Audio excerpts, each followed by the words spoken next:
think everybody's here, and I will call the meeting to order, and I'll ask, consistent with our discussion last week, we'll have Megan call roll for the commission as well, so that folks on the line know who's here.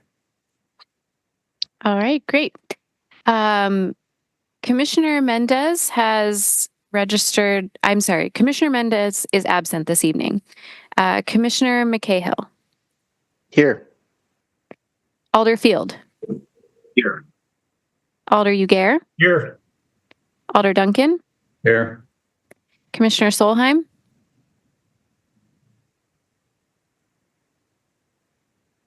Commissioner Solheim was here. We'll come back to her. Commissioner Heck. Here. Commissioner Sanders. Here. Alternate Bazine is absent. Alternate Wisniewski. Present. And Chair Gnam. Here. And Commissioner Solheim. Here. All right. Your microphone. Heard you, but vaguely. Yeah, your microphone's very soft, Nicole. I don't know if that's, yeah. After we just told you it was working well. Sorry. Is it perhaps that your microphone? Oh, her headphones are off now. All right, very good. So Jesse is our technical facilitator, and if you would share the technical information about the call tonight, that would be great. All right, welcome to our Virtual Plan Commission meeting. We're going to cover a few basic items before beginning. If you lose connection at any point during the meeting, you can reconnect by clicking the link or calling the number in your original email. To members and city staff members, if you are able, please activate your video and keep it on for the duration of the meeting. Staff, if you are able, please activate your video when you are speaking. Use the raise hand feature when you'd like to be recognized to speak or ask questions. Staff, click raise hand when you are asked a question. The chair would do the best to call on committee members in the order in which their hands are raised. Lowering your hand will take you out of the queue. Members of the public who have registered to speak, the name you entered in Zoom must match the name you entered in registration. You will remain muted until called upon. The clerk will tell you when your time is up. After all registrants speak, a member of the body may ask you a question. If you need to share documentation with the commission, please send it to the email listed in today's agenda. Chair, the floor is yours. Thanks, Jesse. Our first agenda item is our time for public comment on items not on the formal agenda. Megan, did we have any registrants for public comment? There are no registrants on this item. Great, thanks. We will then move to communications, disclosures, and recusals. Do any members of the commission have any disclosures, recusals, or communications to share about tonight's agenda under the ethics code? Seeing no hands, I will take that as a no.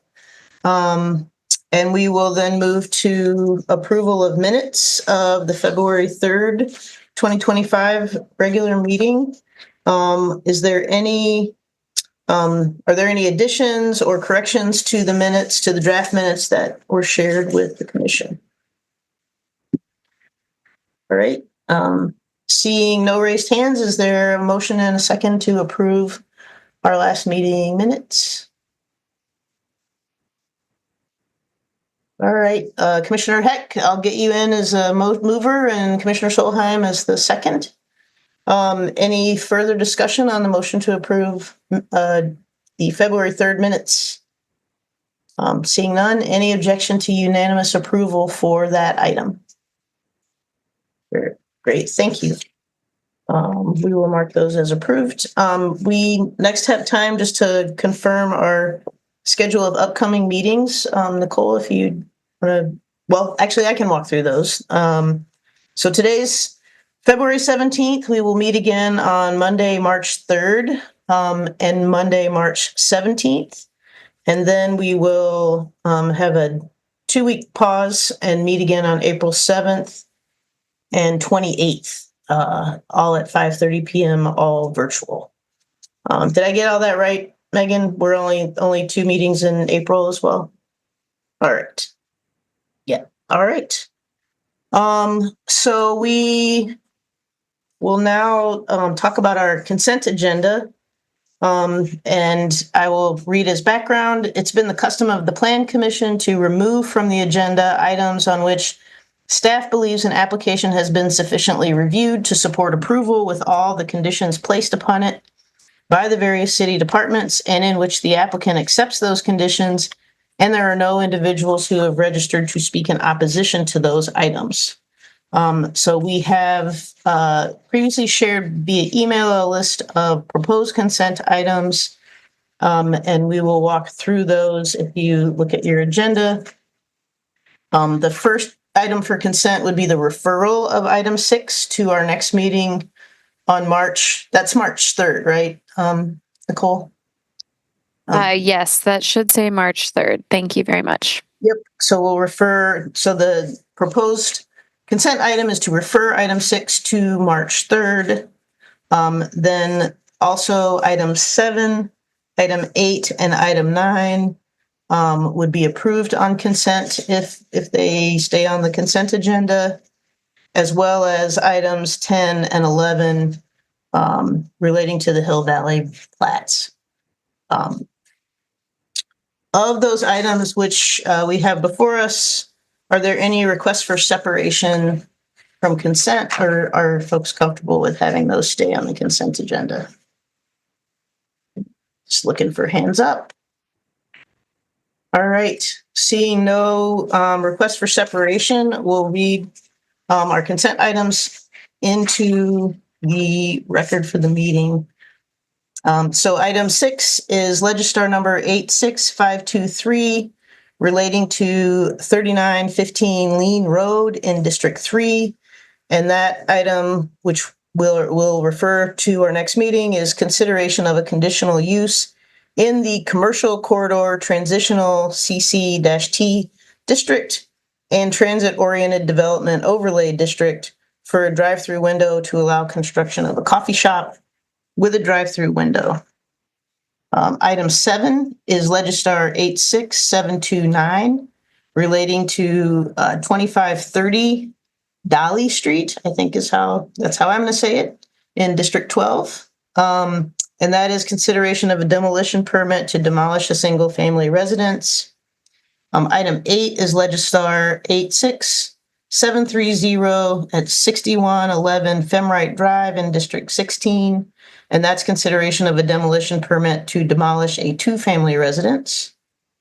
Item 9 is Legistar number 86731, relating to 6213 Countryside Lane in District 19, and that's consideration of a demolition permit to demolish a single-family residence.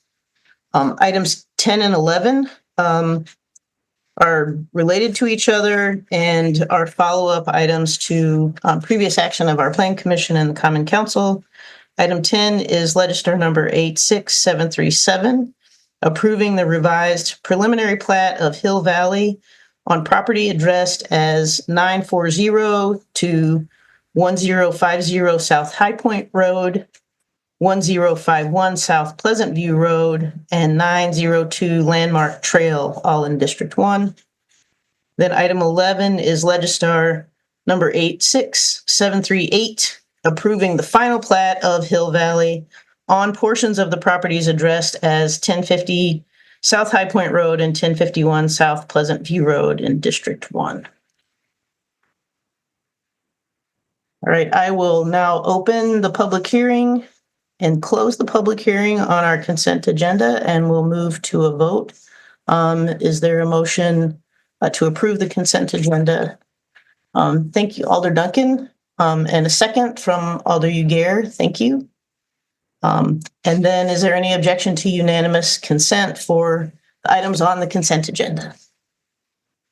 All right, seeing none, we'll record those as unanimously passed. Thank you. All right, we will now move to the public hearing section of our agenda, and we'll start with so items 2, 3, 4, and 5 all relate to tax incremental financing districts and amendments to some of the plans for those. And so we will start out with update from staff from our economic development group to help walk us through this. Hey, Dan, welcome. Dan, your mic is really How about soft. There we go. There we go. Okay. Thank you. Yep. Thank you for having us. Commissioners, we've been asked to provide just a very brief overview of the role of the Plan Commission. If that would be your pleasure, I can continue with that. Okay. Thanks. Thank you. So we've been asked to provide just a very broad overview of the role of the Plan Commission in reviewing and approving tax increment districts. So your role as Plan Commission is laid out in Wisconsin state statutes, and a lot of it is covered in the actual resolution that you are being asked to consider. So the Plan Commission has a role whenever a TID is created or amended. In the case tonight, we are proposing to amend 4 separate TIF districts. That's TID 36, TID 44, TID 46, and TID 51. The items that you're asked to consider if the TID itself is either 50 plus 1% found to be blighted, or suitable and zoned for either mixed use or industrial use. The TID project plan usually will always cover that. You can go into the PDF that's attached to every resolution and look at the project plan, and it will tell you whether it is a blighted area TID, a mixed use TID, or a industrial TID. The two that are based upon zoning, mixed use, and industrial TIDs, these are set forth in statute, and this is simply just us as staff looking at the zoning and saying, is this area suitable and zoned for either industrial or mixed use? For folks who I'm sure are all on the Plan Commission, you know the city. So if we're bringing you something that's zoned industrial, you probably can count on that it's zoned industrial. The one sort of part that's a little bit different here is that areas that are blighted area TIDs. Blighted area TID is the requirements for that are set forth in statute. We can go into them, but they are generally very broad.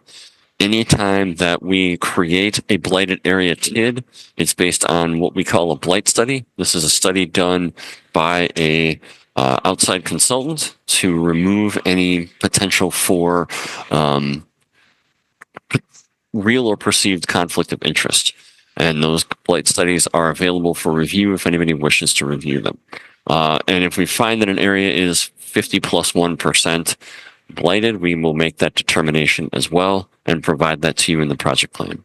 The second item is whether the improvement of this area that's proposed to be a TID or in a TID amendment, whether the improvement is likely to significantly enhance the value of a substantial portion of other real property in that TID.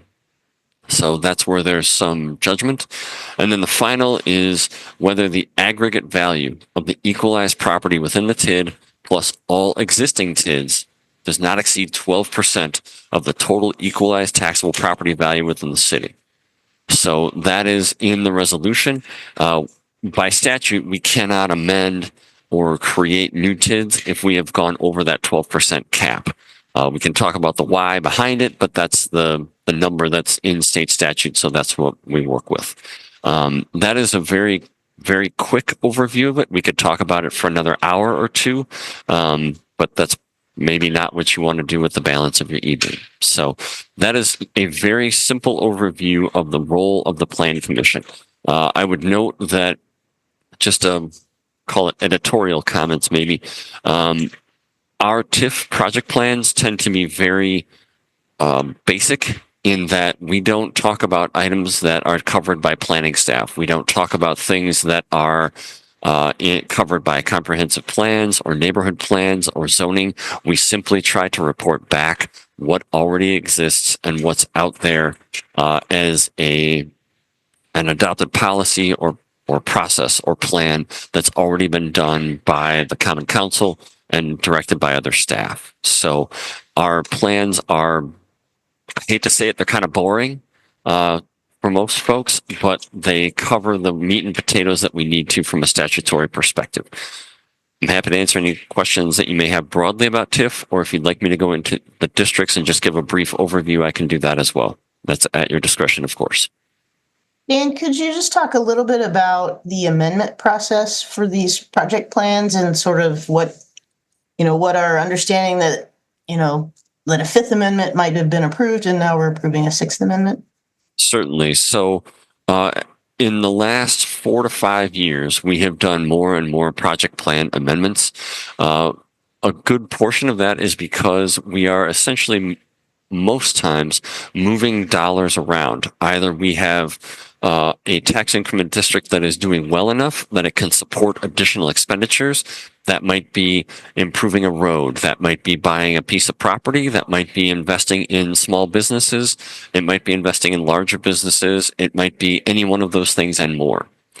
So as we do these projects and as we have our TIDs that grow over time and they grow in value, and we can talk about how our TID portfolio has done, it has grown in value enormously. As they grow in value, we oftentimes have requests to do more in those districts. To do that, we have to amend the project plan and get approval from not only the Common Council, but from a body called the Joint Review Board. The Joint Review Board is a creation of state statute. It is a 5-member committee and consists of representatives from the overlying taxing jurisdictions. So that's the city, the county, the school district, and the technical college, and then one public member that is selected by those other 4 members. That Joint Review Board, once the council acts on a TID creation or amendment, the Joint Review Board reviews and takes action on any proposed amendment. The reason it's there, sort of broadly speaking, is that when we create or amend TIDs, we are using the overlying taxing jurisdictions levy to fund projects in the city. And we take very seriously as staff that we are using their dollars to invest in the community. Now, the theory is those projects would not happen but for TIF, and that the overlying taxing jurisdictions receive a benefit. So if we improve a street, or we redevelop a property, or we assist a small business, or we assist a larger business, or any of those things and more, the theory is that those overlying jurisdictions are, for lack of a better term, our investors, our fellow investors in those projects that we then accomplish to improve the overall community. So when you're looking at that, you're one step in that process as the Plan Commission. That step is laid out very, I won't say clearly in state statute because it is not clear at all, but there is a very formal process that we're required to follow every time we create or amend a TID. And one of those steps in that process is to come to the Plan Commission and have a public hearing where folks can comment on anything that we're going to do in that project plan creation or amendment. Thanks, Dan. Maybe just one more quick question, and that is projects that are on the amended project plan are kind of in the conception phase and not necessarily, they might be approved and underway, but they might also still be kind of being, very early on. Is that fair to say? That depends upon the project plan. The items in front of you tonight, the 4 project plans here, so TID 36, those things are pretty well, I don't know if agreed upon is the right word, but they're pretty well baked. Those are things that are going to happen. The same thing with TID 44. Those are the lighting along Stoughton Road is ready to go. The small business assistance, that's a little bit more, I won't say nebulous, but it's something where we work with small businesses to provide them with assistance. The 46 amendment, those are all things that are slated to move forward, with the one exception of the small business assistance. That's just our business resources staff working with small businesses to help them grow like we want them to. And then last but not least, TID 51. What's happening here is we are essentially moving dollars around within the TID. So some projects are costing a little more, some projects are costing a little less. We're adding one project by sort of combining it with another. So there's nothing really that's a question in these districts. When we do create TIDs, there are sometimes projects that are, we think this is going to happen, but it's 5 years out and we're not sure. So it's in there. And sometimes they happen and sometimes they don't. And sometimes we come back and amend the project plan to take into account new projects, new proposals, any number of things. We've responded to the Great Recession. We responded to COVID. We've responded to all manner of things over my 20 plus years at the city. Thanks. Before we start with public hearings on these items, does anybody have any general questions? Any other commissioners have any general questions for Dan? All right. I think we'll start and take up item 2, which is Legistar 86995, approving the amendment to the project plan for tax incremental district number 36, Capital Gateway, which encompasses parts of District 6 and District 12. We will start. Megan, do we have registrants on item 2 or a red? Yes, Chair. If you are ready to open the public Yes. hearing, we do have an item, or we do have someone registered on number 2. Okay, so let's open the public hearing on item 2.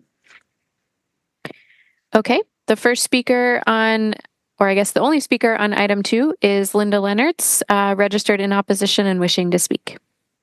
Great. Thanks, Linda. Welcome. We have we have a pretty busy agenda tonight, so I'm going to try to be strict on our 3-minute time limit for public comment, and I might just interrupt you to give you a minute or 30-second warning if that's all right. Okay, thank you. Yep. Okay, I'm going to be. Yeah, I'm sorry. please go ahead. Ready for me to? Okay. I'm going to be very brief. I sent in a short comment letter, and the 7th Amendment to TID 36 talks about $1 million for Bree Stevens that was authorized via Resolution 24-00357. That resolution was a resolution to apply for a $4 million grant from the state, which the city did not get, and where this other $4 million would come from in matching funds. Well, if the city doesn't get the grant, there really is no authorization there for these other funds to be expended. And under the capital budget for 2025, the Parks Department doesn't think it has the money. It says if the grant is not awarded, the project will need to be reconsidered in a future capital budget request and may be added back to the Horizon list. So I'm at a loss to understand where this money is coming from, who approved it, when they approved it, because it all rests back upon a grant that was not received. Staff said that I believe I understood correctly, that for TID 36, that this is already set in motion and this stuff has been approved. And there really has been nothing approved. So anyway, that's all I have to say. Thank you. Thanks, Linda. All right. Does anyone from the commission have questions for our registrant?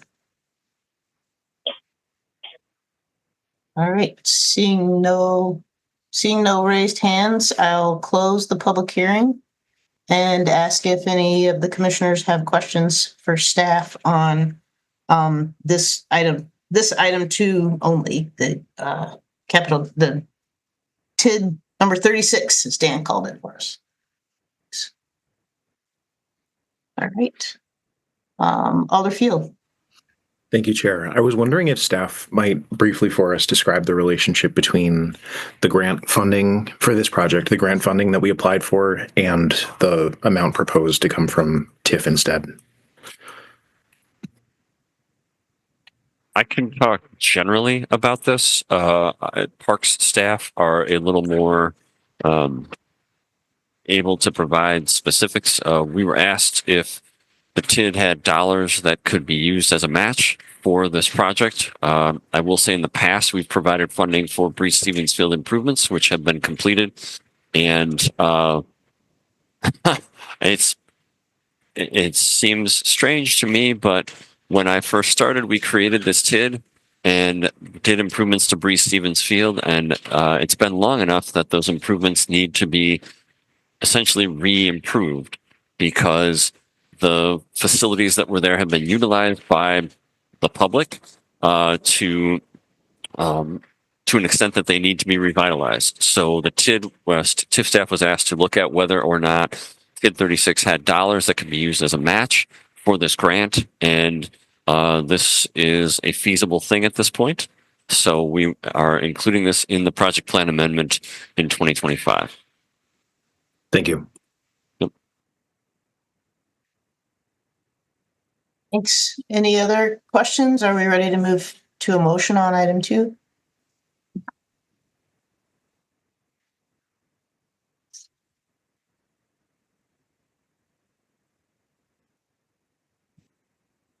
Just to be clear, Megan, Megan or Dan, is our motion is the Plan Commission's approval, and then would there be another step in the final approval at council? Go ahead, Dan. Sure. So the Plan Commission's role in these processes is to recommend either approval or not to the council. The state statutes outline that there is a Plan Commission resolution, quote unquote. The city does not have that function and that process in its legislative processes. Boards, committees, and commissions, including the Plan Commission, generally, with a few exceptions, make recommendations to the council to approve, reject, or approve with conditions, anything. So you could take any of those 3 options as you consider these matters tonight. And then what we would then provide to the Department of Revenue, assuming that this is, or any of these TIDs are approved, is the resolution and then any recommendations or amendments that the council then adopts and the Joint Review Board accepts. So that's a very long explanation. I hope that's clear. Yes, it is. Thank you. Thanks, Dan. Very good. Alder Yeager.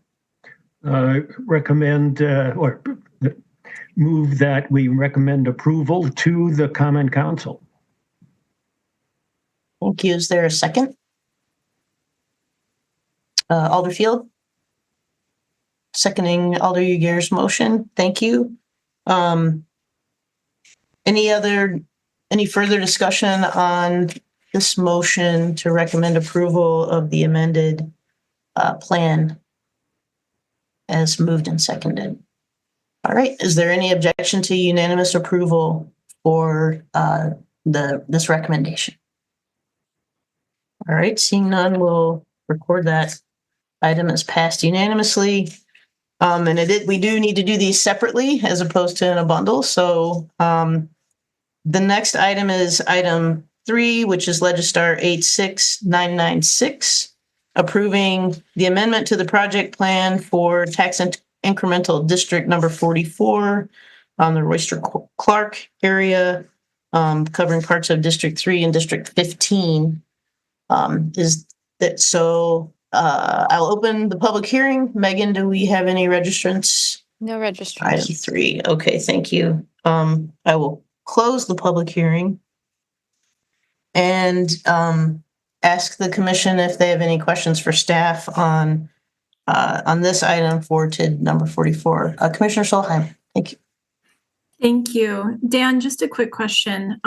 This TID, and I think 1 or 2 of the others had funds set aside for potential small business loans that you mentioned. And I just wanted to clarify. So for example, the funds set aside in this TID 44, would that be available just to businesses in the TID or within a half mile of the TID? That's correct. So those dollars would be available to any business that qualifies for the various loan programs that we have. There's a facade grant, there's a commercial ownership assistance program, building improvement grant, those things. It would only be available to businesses within the TID or within a half mile of the TID. Okay, thank you. Thank you. Other questions for staff on item 3?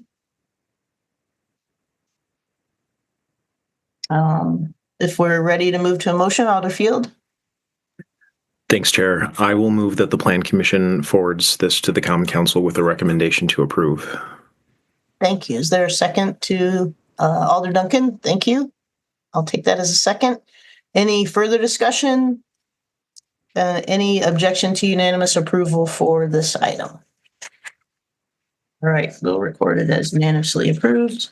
We'll move to item 4, which is Legistar 87014, approving the amendment to the project plan and boundary for tax incremental district number 46, Research Park, City of Madison, covering parts of District 11 and District 19.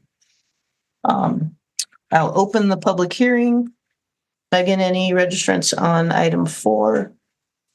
No registrants. Okay, thank you. Then I will close the public hearing and ask if there are questions for staff from any of the commission on this item on the research part for TID number 46.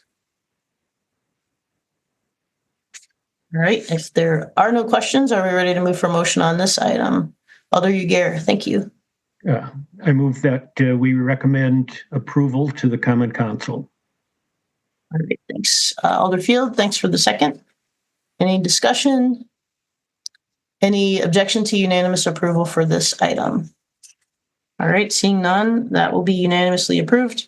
Item 5 is Legistar 87015, approving the amendment to the project plan for tax incremental district number 51 in South Madison, City of Madison, covering parts of District 14.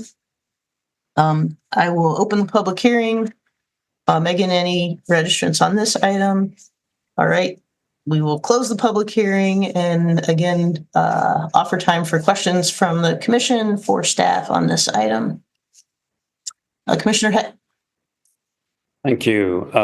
Dan, I noticed in this one that $5 million in the plan is being put towards, I think, affordable housing on the South Transfer site, and $5 million being taken away from land banking. And I wondered, in my mind, the South Transfer point was already owned by the city, and the land banking fund is sort of paying the price for doing, much needed housing development on that site. What's the rationale for removing the land banking, given that desire to build on the South Transfer point?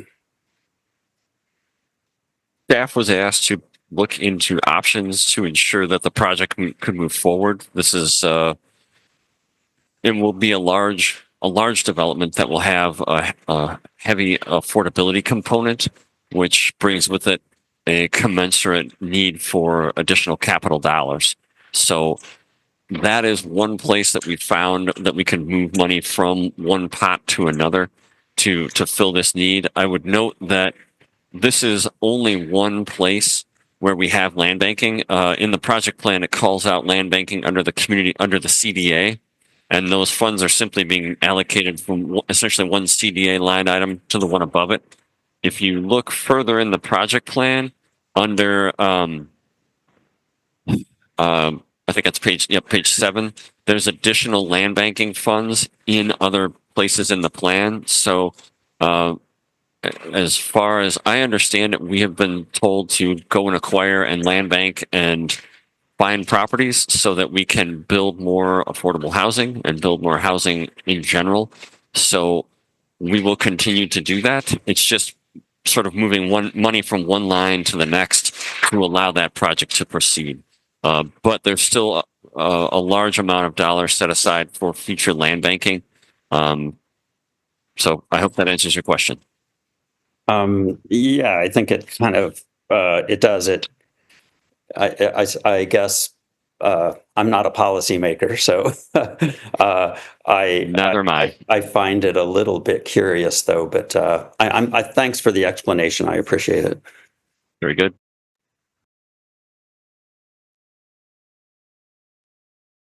Thanks. Any other questions from the commission on item 5?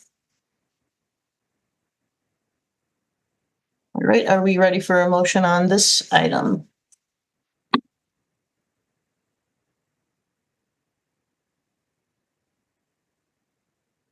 Alder Yeager. I move that we recommend approval to the Common Council. Thank you. Is there a second? Alder Field, thank you. Is there discussion from the council on this item? You can make an amendment, Commissioner Heck, if you wanted to. All right, thank you. Is there any objection to unanimous approval for the motion? All right, seeing none, we will record that as also unanimously approved. And we will move on to item 12, which is Legistar number 86649, repealing and recreating section 28.185 and creating section 41.28 of the Madison General Ordinances related to demolition of buildings to update the approval processes. And then, yeah. Megan, just to be clear, we have separate presentations on 12 and 13. That's correct. Yep. Okay, very good. All right. So I think we'll hear from planning staff before we open the hearing and start discussion on this item. Okay, thank you. In just a second, I'm going to share my screen and present an overview of what this proposed ordinance does. But first, I wanted to note that just to make sure it's clear for everyone who's participating, we're going to speak to the proposed ordinance version 2, which is a substitute which was placed on Legistar on Friday. For anyone who's interested in opening the text of the proposed ordinance, under the attachments for Legistar file 86649, the first numbered item is called 86649 Body Version 2. This is the original proposed strike and replace language plus some additional edits that make up the substitute that we'll be talking about tonight. We do have some additional comments that have been sent in, as well as a staff report addendum. And I'm going to share some slides now that also help walk us through this item. I'll start off the presentation. We also have here tonight Katie Bannon, who's the city zoning administrator, Heather Bailey, who's the city's preservation planner, and Kevin Furkow, principal planner, who works with our development review staff. And welcome any of them to join in this presentation as we go along. We want to start by sharing some information about why this ordinance has been proposed to you. First, in the course of the business that you all are involved in, there's been a recognition that most of the proposed demolitions that come before you are for buildings that are not historic. And in that recognition, policymakers had asked us to consider a simplified demolition process. When we've talked with you about this ordinance and this process in the past, we've also heard feedback from some of you and other alders, past commissioners, that the current standards of approval that are used by the commission can be unclear and difficult to apply in the course of your decision making, as well as a recognition that some of those standards are more administrative in nature and therefore are not directly helpful in your decision making process. We also know on rare occasions there have been buildings that have been an imminent threat to public safety, and we're not able to wait for landmarks review. So we want to make more explicit that there's rare circumstances where that situation can occur and make sure that's addressed in our current demolition process. So for a reminder for everyone, the current demolition process includes an application for a demolition that is submitted first to the Landmarks Commission for their review for historic value. The commission provides a recommendation on that historic value, and whether or not there is a finding of value, all of those demolition requests come to the Plan Commission.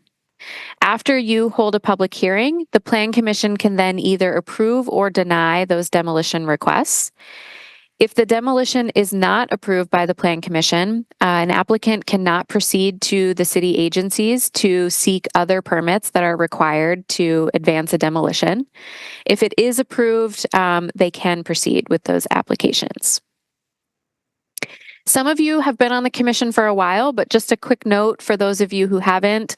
The city has had a demolition process in its zoning code since the early 1980s, and it's been changed a number of times over the years to address specific changes either to the application of this code in our processes, clarifications in making sure that we know what to do with it, and making sure that it's representing the types of information that we need in order to support our decision making. I won't go into all of these changes, but just a note here that there have been several changes, even within the last few years, that the commission has and the city council have made to how this demolition code works.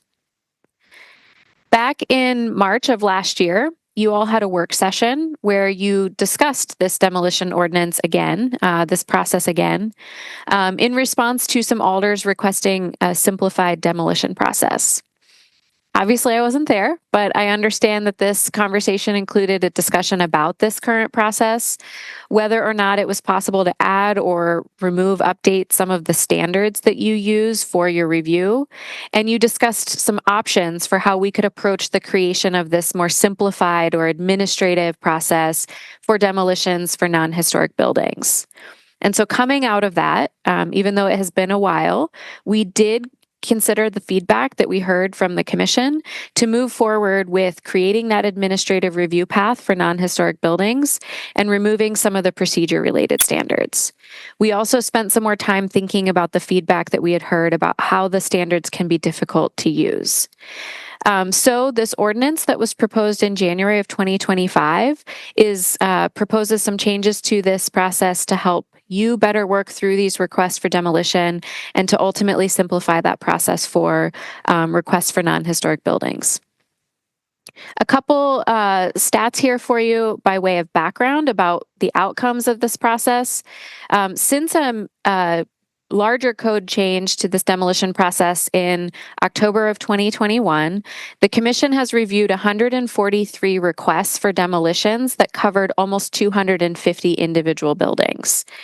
96% of the buildings that were requested for demolition were approved. And you can see here from the chart on the screen that 74% of those buildings were found to have no known historic value. Some of the individual requests that you considered included buildings that might have fallen into each or some of these categories. For example, right at the end of the year, you saw several applications that included both buildings with no known historic value and maybe one or more that had either some historic value or a more significant finding of historic value. It's important to note, though, that this kind of information we're just providing for context doesn't share the full picture of the considerations you make. For example, some of the approvals for demolition include conditions related to the demolition request and particularly related to mitigation of the impacts of those demolitions. So in the proposed ordinance, there's a number of things that are not proposed to be changed about how the demolition process works. The first is that we're retaining a balancing of interests that you consider when you look at demolition requests, including the interest in preservation as well as the interest in implementing our plans, often related to the growth needs of our community. We are proposing that this retains the Landmark Commission review for all proposed demolitions before any decision about whether they should come before you is made. This retains an existing process that the Landmarks Commission uses to issue a certificate of appropriateness for demolition requests only for locally designated landmark buildings or buildings that are within locally designated historic districts. This would retain your review of any building that is found to have historic value. And that's whether that's the sort of big finding, the red category that we showed on the last slide, or the yellow, where there is some historic value. We are retaining the ability for a demolition to proceed directly to its administrative review if it is an accessory building, so think like a garage in the backyard, or if the building demolition was already included in a council and BCC reviewed and approved campus institutional master plan. And it retains the existing appeals process for demolition decisions to the Common Council. So the main things that are proposed to be changed are here on the screen. You can see process-wise, this orange arrow on the right side is the biggest change to the process that we're proposing to allow the administrative review and approval of demolitions that are found to not have historic value after they're reviewed by the Landmarks Commission. This means they would not come to the Plan Commission. This also proposes to allow building inspection to approve the rare circumstance where a building is a truly imminent threat to the public safety and issue an approval for a building demolition without going to the Landmarks Commission first. And then finally, right now, there is nothing in this code that prevents someone from not having a demolition be approved and reapplying for reconsideration. So we are proposing that for applications that are denied, for there to be a 1-year waiting period before an applicant can resubmit a demolition request. In terms of how the historic value review is incorporated in this proposed ordinance, this utilizes a very similar methodology to what is already used by the Landmarks Commission to give you the recommendation about historic value. For those of you that have been following this, you may be familiar with the terms no known historic value, regrettable loss, or historic value, sometimes called the green, yellow, or red lights. We are proposing to largely bring these categories into the proposed ordinance out of the Landmarks Commission's policy and procedure guide and into actual city ordinance, into the historic preservation ordinance in a section that stands on its own for the Landmarks Commission's use and retaining those categories. We have heard some questions about whether this would change or treat all sorts of historic buildings the same. It really doesn't. Well, it doesn't change the fact that the Landmarks Commission looks at all demolition requests, whether there's historic value or not, including ones that may be in local districts or other honorific districts like national register districts. But it does not require the Landmarks Commission to now start issuing a certificate of appropriateness for buildings that are just in national register districts, for example. That process will still continue to apply only to local landmarks and local historic districts, but they will continue to provide recommendations to you about the historic value of the property and any other information that is relevant from their review, including things like notations of archaeological sites on a property that is proposed for demolition. Some examples of what these categories mean. As I mentioned before, 74% of the buildings that have been approved for demolition in the last several years have been found to have no known historic value. You can see a couple of examples of images of these buildings. They range in size, location, use, age. These are the types of projects that have been found to be no known historic value under this proposed ordinance would be considered Category C demolitions and could proceed administratively after the landmarks review. 9% of the buildings that have been approved for demolition in the past several years have had a historic value finding. And this set of images represents the sort of range of decisions that can come after the Plan Commission's review that I mentioned earlier. These are all demolitions that have come before you in recent years. Starting with the project on the left, on Gilman Street, you saw a proposed demolition for the other portion of the Chabad House. This building was found to have historic value, was approved for demolition by the Plan Commission after review.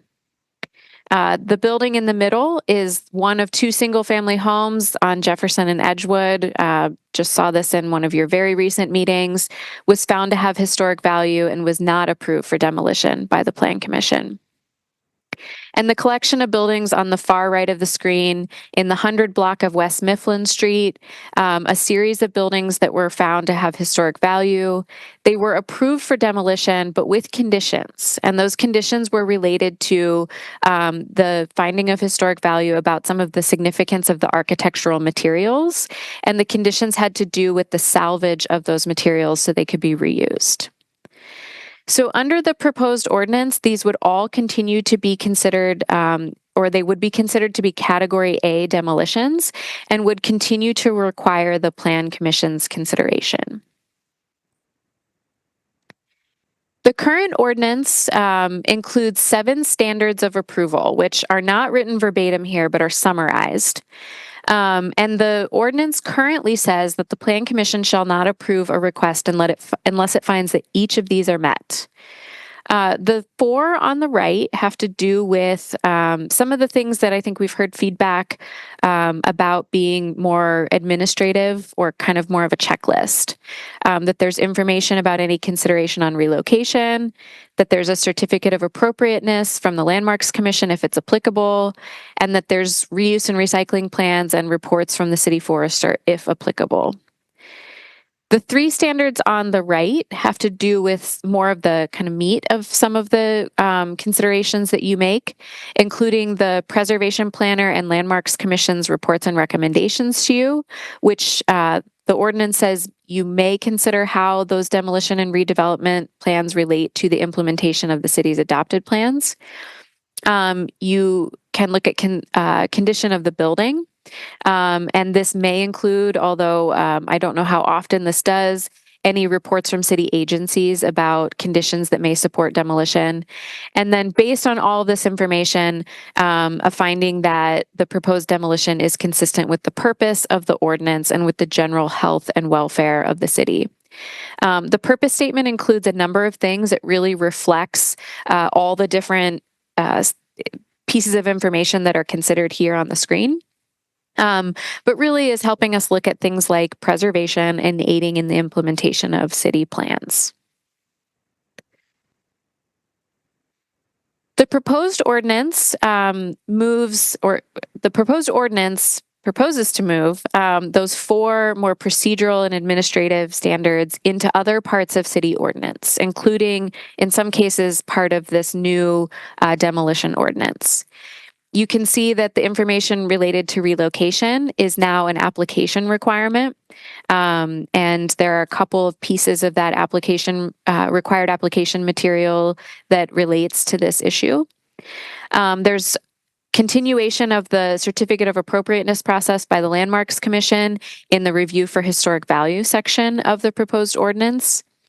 And then the reuse and recycling plan and the report of the city forester are both contemplated under separate sections of city codes and ordinances, either as part of the application, the preliminary application, or as part of the post Plan Commission approval process.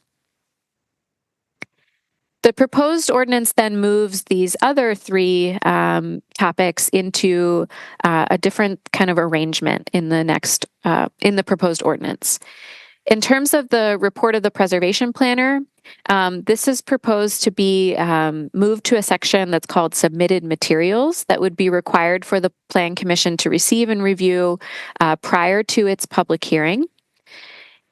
And then in terms of thinking about the redevelopment and implementation of city plans, as well as the condition of the building, we've moved these sections into 2 proposed new standards, which ask the commission to use the information that's been provided to it and find that both the proposed demolition would aid in the implementation of city plans or the purpose of this section, and that it finds that there are factors that outweigh preservation.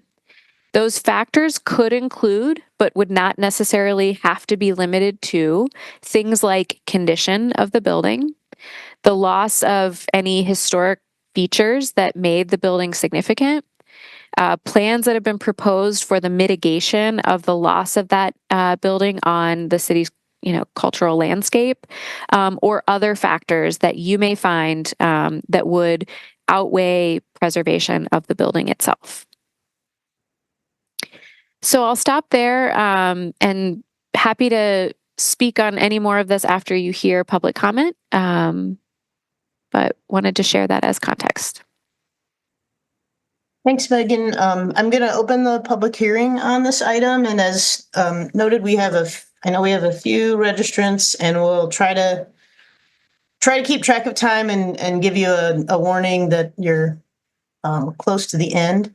And Megan, maybe if you want to read the first registrant and then let the person behind them know that they'll be next.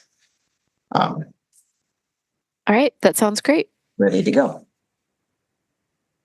You're all set? Yep. Okay. The first speaker is Rick Chandler, and Rick will be followed by Lynn Bjorkman. Great. Rick, welcome, I think. Good evening. I'm Rick Chandler, president of the Madison Trust for Historic Preservation, with more than 500 members throughout the city. We oppose a number of the proposed changes in the substitute amendment and support others. Overall, the changes would reduce protection for historic properties, even though staff has said that the intent was simply to streamline and clarify with a neutral effect on preservation. Unfortunately, the changes would put a thumb on the scale in favor of demolition compared with current law. The Landmarks Commission recommended that the Common Council re-refer most of the changes back to the Commission so they had adequate time for review. After the Landmarks meeting, a substitute amendment was introduced, which made some improvements. However, further work is needed to achieve the goal of being neutral. There isn't a strong need to change the review process to facilitate development. Denials of development requests have a very minor impact on housing, but provide major benefits by preserving the best parts of our heritage. As noted, over 3 years, there were 143 demolition requests, and only 2 per year were denied. The number of proposed housing units affected by these denials is very small when compared with the very large number of housing units built on property where demolitions were approved and on vacant property. At tonight's hearing, several of our members will describe important amendments. I'll start with the standards of approval, and you can see them listed on the slide. The proposed revisions have 4 new factors that can outweigh the interest in preserving historic buildings. The first 3, 1, 2, and 3, cover the same items as the current 7 standards: deteriorated buildings, loss of historic character, hazardous buildings. However, there is a new factor 4, which says demolition can be approved if there's a plan to mitigate the loss of the historic building, which could be as minor as salvage of materials or interpretive installations. This is a big concern. If very minor mitigation steps can be used to justify demolition, applicants will rely heavily on this factor. Mitigation plans should be discussed only if there is a decision to demolish based on the other factors, 1, 2, and 3. A mitigation plan in and of itself should not justify demolition. And could you put up the next slide? And Rick, you have a little less than a minute left. What we would propose is that language about mitigation should be moved to the conditions section, where it says the Plan Commission may stipulate conditions for a proposed demolition. In conclusion, it's important to maintain current protections so that Madison can retain the character that residents value. We urge the Plan Commission to review and amend the current language. Thanks, Rick. Okay, sorry about that. Had a lot of screens open. Okay, next speaker is Lynn Bjorkman, followed by Sam Breidenbach. Thanks.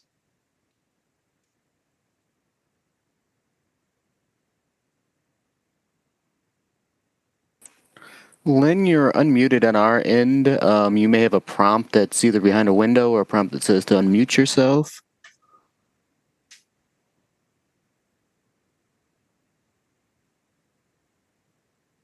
There you go. Thank you. Thanks, Lynn. Welcome. Thank you. I'm Lynn Bjorkman, a Dudgeon Monroe resident and Madison Trust for Historic Preservation Board member. I have several concerns about the demolition ordinance changes as proposed, like others testifying tonight. But most importantly, overall, I feel that the process related to the request before you has been highly problematic for the public. Specifically, the speed of scheduling the required steps to enact a new version of the ordinance has frustrated the public's important role in this issue, at the expense of potentially losing properties of historic value, which is certainly an unintended consequence of the changes.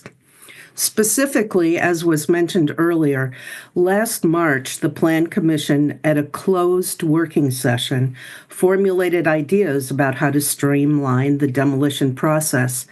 Then in January of this year, as you heard, a recreated ordinance, 28-185, and a new section, 4128, were introduced to the Common Council. The schedule proposed for consideration and approval of these changes was set for 3 successive weeks this month, February, the 10th, 17th, today, and the Common Council on the 26th. After last week's hearing at the Landmarks Commission meeting, planning staff made additional changes to the proposed ordinance, to their credit, in response to commission and public comments. I found today in the Legistar file, dated the 17th, an addendum to a previous staff report which explains a new substitute version to be considered yet tonight. Evidently, this substitute version was placed in Legistar only on Friday. In response, there are many citizens who have a sincere interest in ordinance changes, but have been unduly burdened by the haste to which changes are proposed, such as this substitute version. I personally have other concerns about Section 4128's streamlining that allows Category C demolition requests to proceed administratively. Questions about notification procedures, adequate time for public input, and an appeals process. I trust that about 30 seconds left. Will be also addressed at future public hearings. So in the interest of fair and constructive public involvement, I ask you to accept the Landmarks Commission's recommendation to send the proposal for ordinance changes back to the Commission for further consideration and public comment. And thus, I urge you to reject the proposal that's before you tonight. Thank you. Thanks, Lynn. Okay, the next speaker is Sam Breidenbach, and Sam will be followed by John Rolling. Good evening. My name is Sam Breidenbach, longtime resident of Madison, and I would like to address specific concerns I have with proposed changes to the ordinance. My first concern is that the overall process of these changes is moving much too fast. This is very important work and should not be rushed. My second concern relates to proposed revisions of the standards of approval. The existing language in Standard 6 states that, quote, "The Planning Commission shall consider the condition of the building or buildings proposed for demolition or removal," unquote. It then goes on to define how this standard is met. The proposed standards of approval set forth 4 new factors in this rewrite. I will focus on factor I, which states, quote, "The building is found to be in such a deteriorated condition that it is not structurally or economically feasible to preserve or restore it," unquote. This new language does not specify how and who defines the structural or deteriorated condition, nor for that matter how the term economically feasible is defined. Although the original language in Standard 6 is lacking, at least it provides a process to define how the standard is met. The proposed language does not.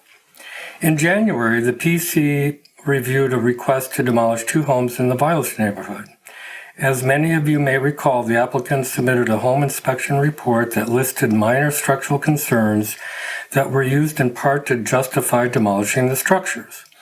A similar situation occurred with the buildings at 440-446 State Street at a March 2024 PC meeting.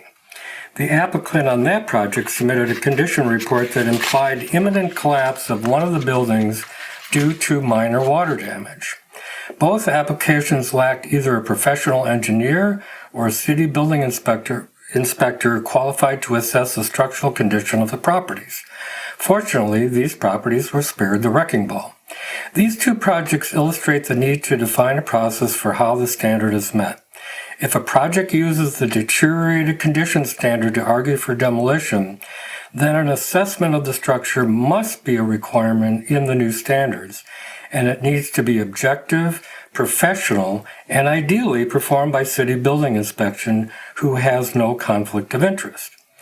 Lastly, I am concerned about Category C buildings falling through the cracks. For example, buildings in underrepresented neighborhoods outside any historic district or for which the city preservation planner has not evaluated may be hastily approved for demolition. In situations like this, And if you could historic wrap value... up at times, sorry, I didn't give you a chance to get a warning, but yeah, if you could close up that one. There are also C buildings in neighborhood enclaves such as Monroe Street, Shanks Corners, Atwood Avenues, and others that define the individual local character and for which, lacking other protections, demolition may be approved administratively, which would be a terrible loss to our most important historic properties. Please reject these please consider these and other unintended consequences in your amendments. Thank you. Thanks, Sam. Okay, the next speaker is John Rolling, and John does have some slides we're going to show. And then after John will be Kurt Steggy and Jean Parks, who are going to pool their time. Good evening. Thank you for this opportunity to comment. I'm speaking on behalf of Madison Trust. I hold a PhD in history from UW. My professional life has included work as an historic preservation consultant and as a real estate appraiser. First slide, please. Or I should say the next slide, please. Other speakers have pointed out that deteriorated condition is typically claimed to justify demolition of historic buildings, and most often you have only statements from the interested parties as to the building's conditions. Applicants often exaggerate condition issues or conflate the cost to repair problems with cost to make betterments. We propose strengthening the existing standard for judging condition by requiring a condition report from city staff, most appropriately the building inspector's office. The language we suggest retains the standard for judging condition from the current demo ordinance, but changes Plan Commission may consider to shall consider condition reports from impartial city staff experts. Second slide, next slide, please. Well, if you were to adopt the language in one, you don't need the proposed revisions on this one. No longer needed. Thank you. Third slide, please. Rick Chandler pointed out earlier the danger that as proposed, mitigation factors can be used to justify demolition of historic buildings. Well, there may be cases where relocation, adaptive reuse, salvaging materials, commemorative signs, and so forth can be a lesser evil. It is inappropriate to rush to demolition based on mere palliatives. We suggest moving the language about mitigation from standards for approval to conditions of approval. And last slide, please. Thank you. The first paragraph on this slide is the same as in the proposal before you. Simply move to the more appropriate conditions of approval section. The additional paragraph adds a condition applying to all historic buildings approved for demolition that we document the building's physical details to leave a permanent record for the benefit of future Madisonians. There are strong precedents for this condition. Wisconsin Statutes 66.0413 sub 3 sub C requires that, where a municipality orders demolition of a recognized historic building, the State Historical Society be given an opportunity to assess and document the building prior to razing.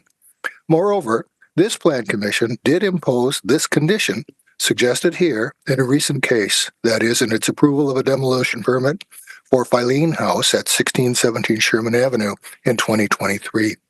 Give about Well, thank you. Thank you for your Thank you so attention. much. I'm done. All right, well done. Thank you.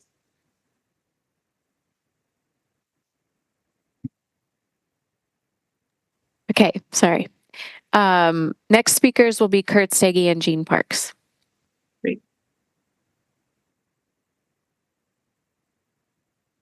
Welcome. Thank you. Thank you very much. I'm Kurt Steggy, co-chair of the Madison Trust Advocacy Committee.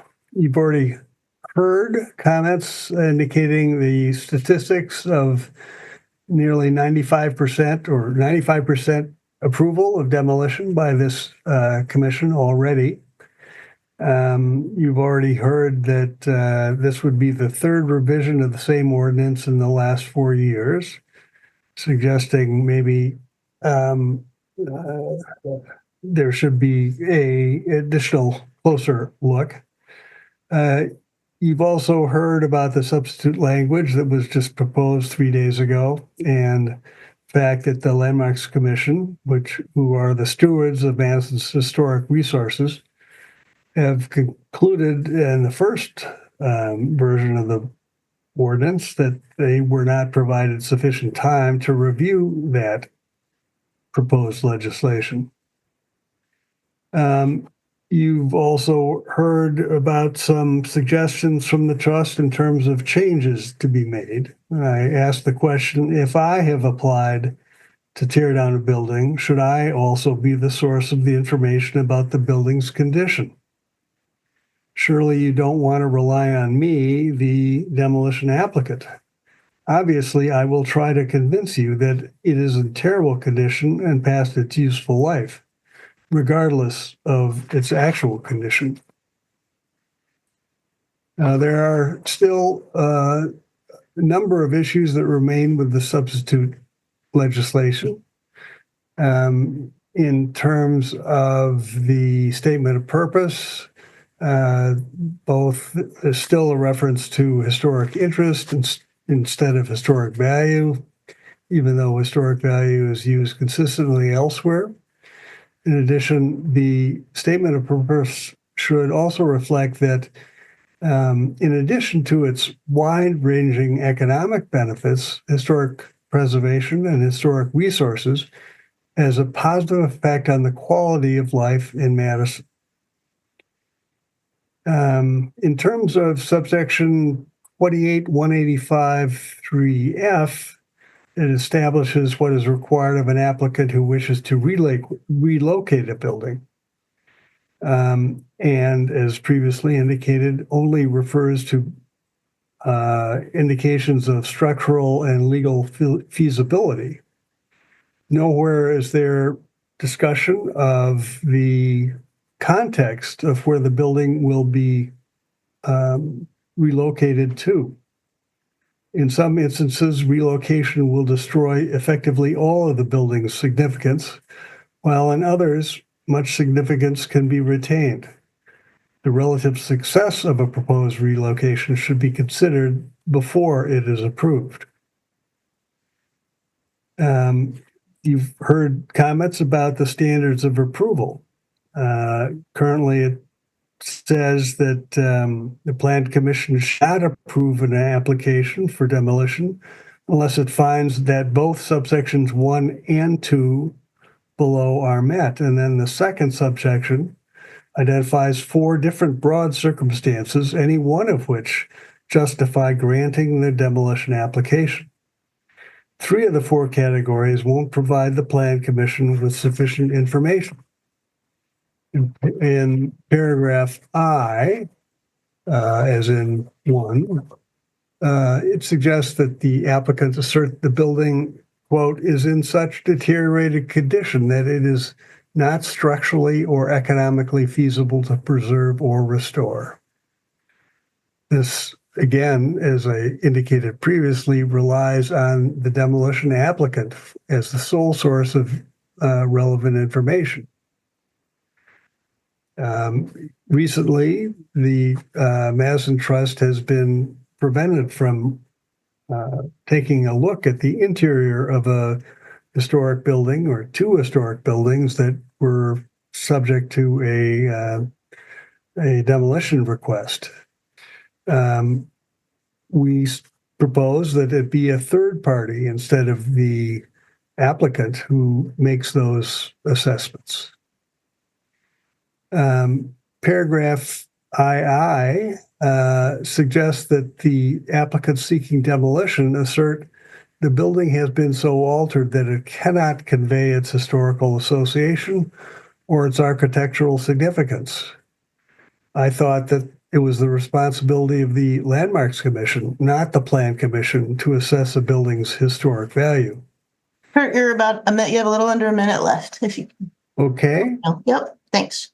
Then I'll note that paragraph IV suggests the applicant propose any sort of mitigation plan. The proposed language identifies various forms of potential mitigation, and evidently all of them are sufficient to overcome any building's historic value and to justify demolition. The last one of the 5 laid out is other creative mitigation measures without qualification. Those suggest that any form of mitigation trumps historic value. Thank you for listening and appreciate your efforts. Thanks, Kurt. Okay, the next speaker is Wendy Fernside, and to be followed by Bill Connors. Thanks.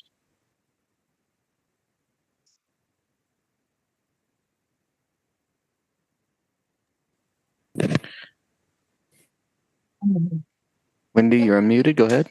Okay, thank you, and please bear with me. I am recovering from a nasty flu, and I may start to cough in the middle of this. One of the major changes that the proposed ordinance makes is to require a finding that the public interest in the demolition and reuse outweighs that of preserving a historic resource. That is something that is hard to measure. The value of a historic resource is largely qualitative and subjective. The replacement value can typically be quantified, as in the number of housing units. How do you compare apples and oranges? Version 2 does not address this issue. I think it should. My solution is to focus the standards for approval on the process for making the decision. So I suggest first requiring the identification and evaluation of the impacts, both positive and negative, of the demolition and proposed reuse. Identify what would be lost if the building were demolished and what would be gained, and how these would impact the city. Consider a range of factors, not just some factors. Second, based on this analysis, find that the public benefits of the reuse outweigh the public benefits of the historic building and its condition and its contribution to the historic or cultural character of its surroundings and/or to the city as a whole. This is the same as the proposed version, with the addition that the finding be based on a thorough analysis. And finally, identify and document the reasons for the decision and allow the item to be referred to a future meeting if more information is needed. I urge you not to approve the ordinance as proposed, to refer the item to a future meeting consistent with the Landmarks Commission's request for re-referral, and to take time to digest and consider this and the many good comments you have received. Thank you. Thanks, Wendy. Okay, Bill Connors, to be followed by Robert Kleba.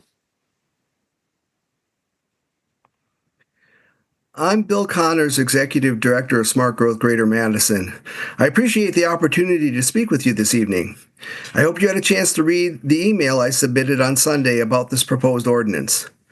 Smart Growth supports the proposed demolition ordinance, but it could be improved.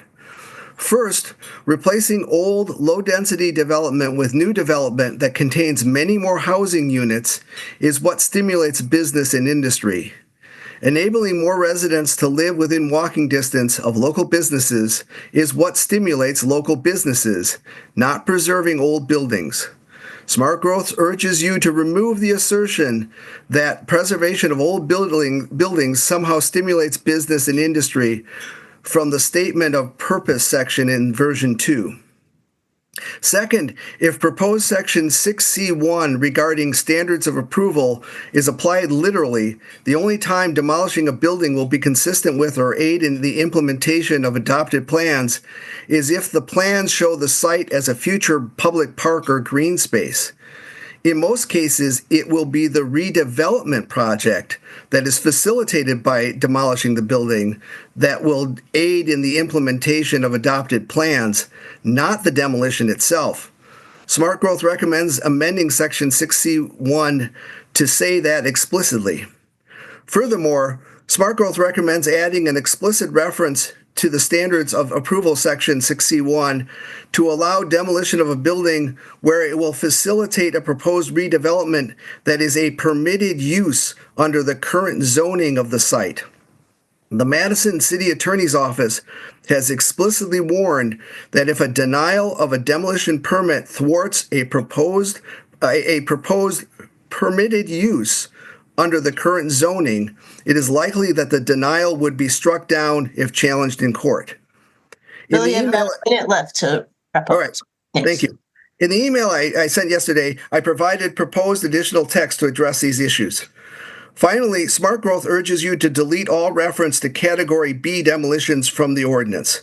Continuing to have a Category B of demolitions demolitions like Category B is a luxury the city cannot afford given its chronic housing shortage.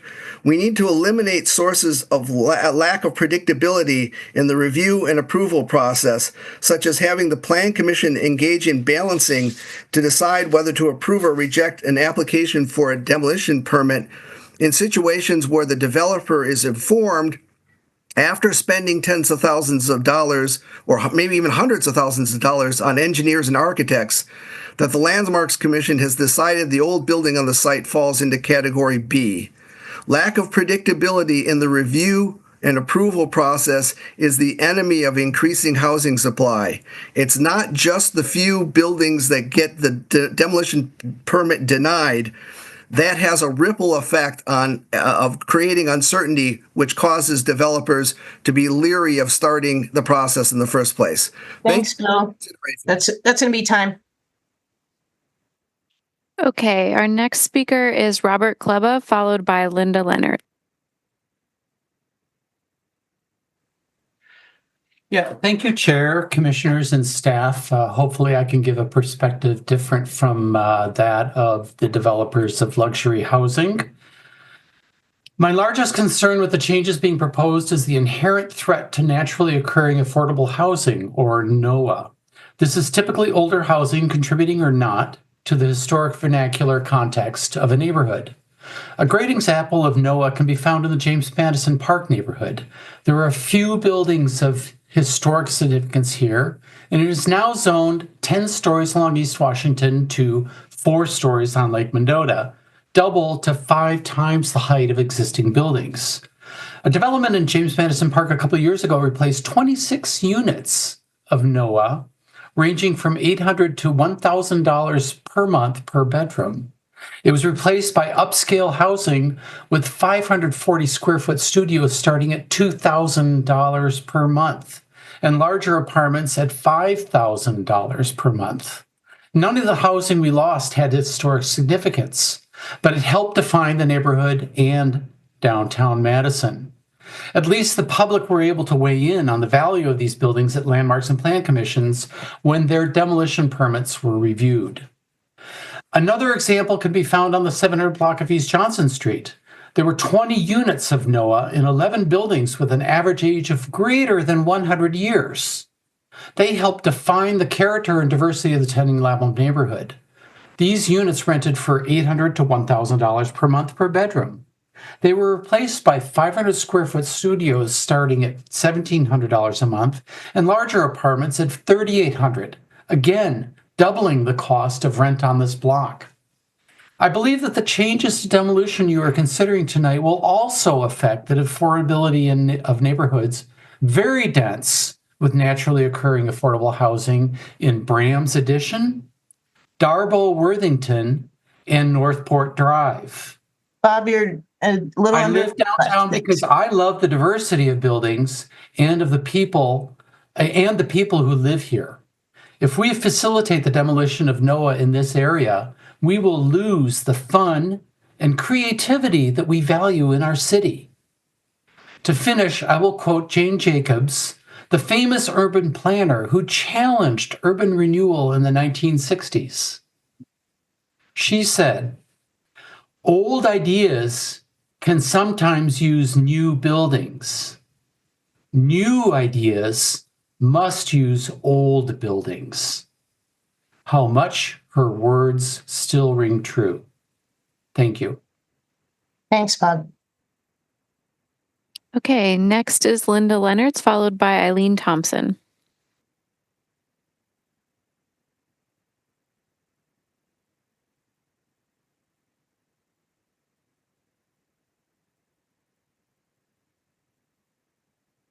Linda, are you able to unmute? There we go. Okay, there we go. Thank you. Just as a side note, I'd like to agree with the prior speaker about NOAA. But in terms of what is being looked at in front of you tonight, this goal of preserving historic buildings has been in the city's demolition ordinance's purpose statement since at least 1973, or for over 50 years. The substitute removes that language and instead speaks to a general interest in preserving buildings with historic interest. In 2023 and 2024, only 2 projects involving 5 buildings were denied demolition. So it seems kind of unnecessary to downgrade historic resources to a general interest. The second standard of approval states there are factors that are found to outweigh the public interest in preserving historic resources. And then there's 4 factors, not limited to those 4, but 4 factors are specifically cited. The first one, condition of the building, at least requires a finding from Plan Commission. It would be better if there was more definition of condition and who needs to certify that condition. But contrast that factor where Plan Commission has to make a finding to the 4th factor, which does not require a Plan Commission finding. That one is the applicant will implement a plan to mitigate the loss of the building with historic value. That's it. I mean, any mitigation plan would require Plan Commission approval of the demolition. There's a laundry list of mitigation measures, relocation, salvage of historic materials, readaptive use, interpretive installations, or other creative mitigation measures. But just because somebody wants to put up a plaque does not mean that mitigates the loss of that particular historic building. It depends upon the quality of that building and, what it is. And as the preservation planner said at your special meeting last year, it's a question of values. And this does not allow, the 4th factor does not allow the Plan Commission to make a finding and consider the question of value. The second standard, the second factor about loss of historic value should be limited to the exterior of the building. Linda, you're about 30 seconds left, just to let you know. Okay. In the city historic districts, it's only the exterior that is seen from the public right away that is preserved. Some applicants have argued that the inside has been so altered that the interior is no longer historic. So I think this clarification is important. I also think this is something that is in the judgment of Landmarks because they have been deemed the experts in this. Thanks. And Smart Growth. Wrap up. Oh. Yep. Thank you. Thanks. Thank you. All right, our last speaker wishing to speak is Eileen Thompson.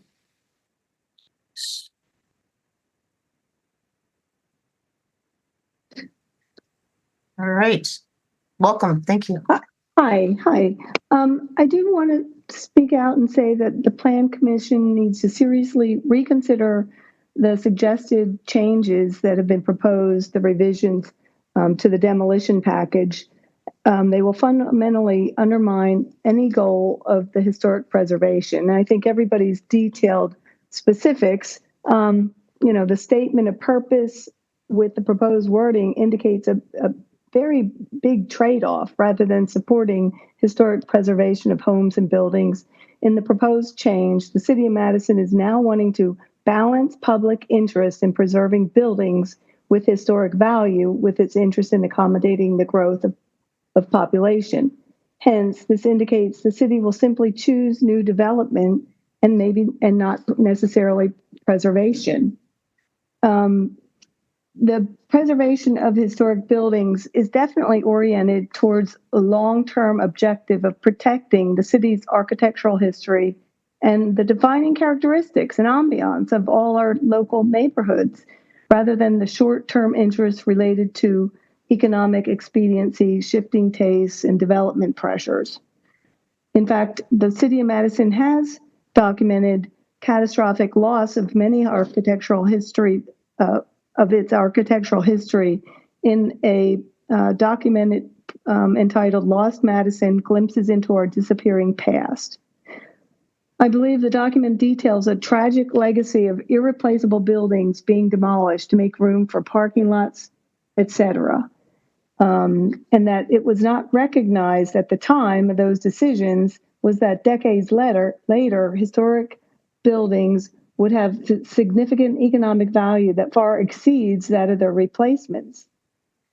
I'm sure in all cases, decision makers who approve demolition of historic buildings will, to make way for whatever they want to build, believe that they were acting in the city's growth interest, but in hindsight, it probably did the exact opposite.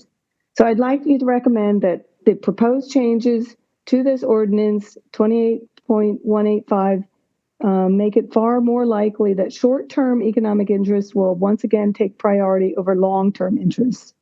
I think you need to revisit how everything is worded, that the language needs to be improved to indicate what the planning department originally discussed. If it was not discussed with the public, and it should have been discussed a lot 20 seconds sooner. to wrap up, if you could. Thanks. Sure. I appreciate your attention to this, and I hope that you do not approve it as it is currently written. Language changes are important, and everybody has stated the specific details that undermine historic preservation. Thank you. Thanks, Eileen.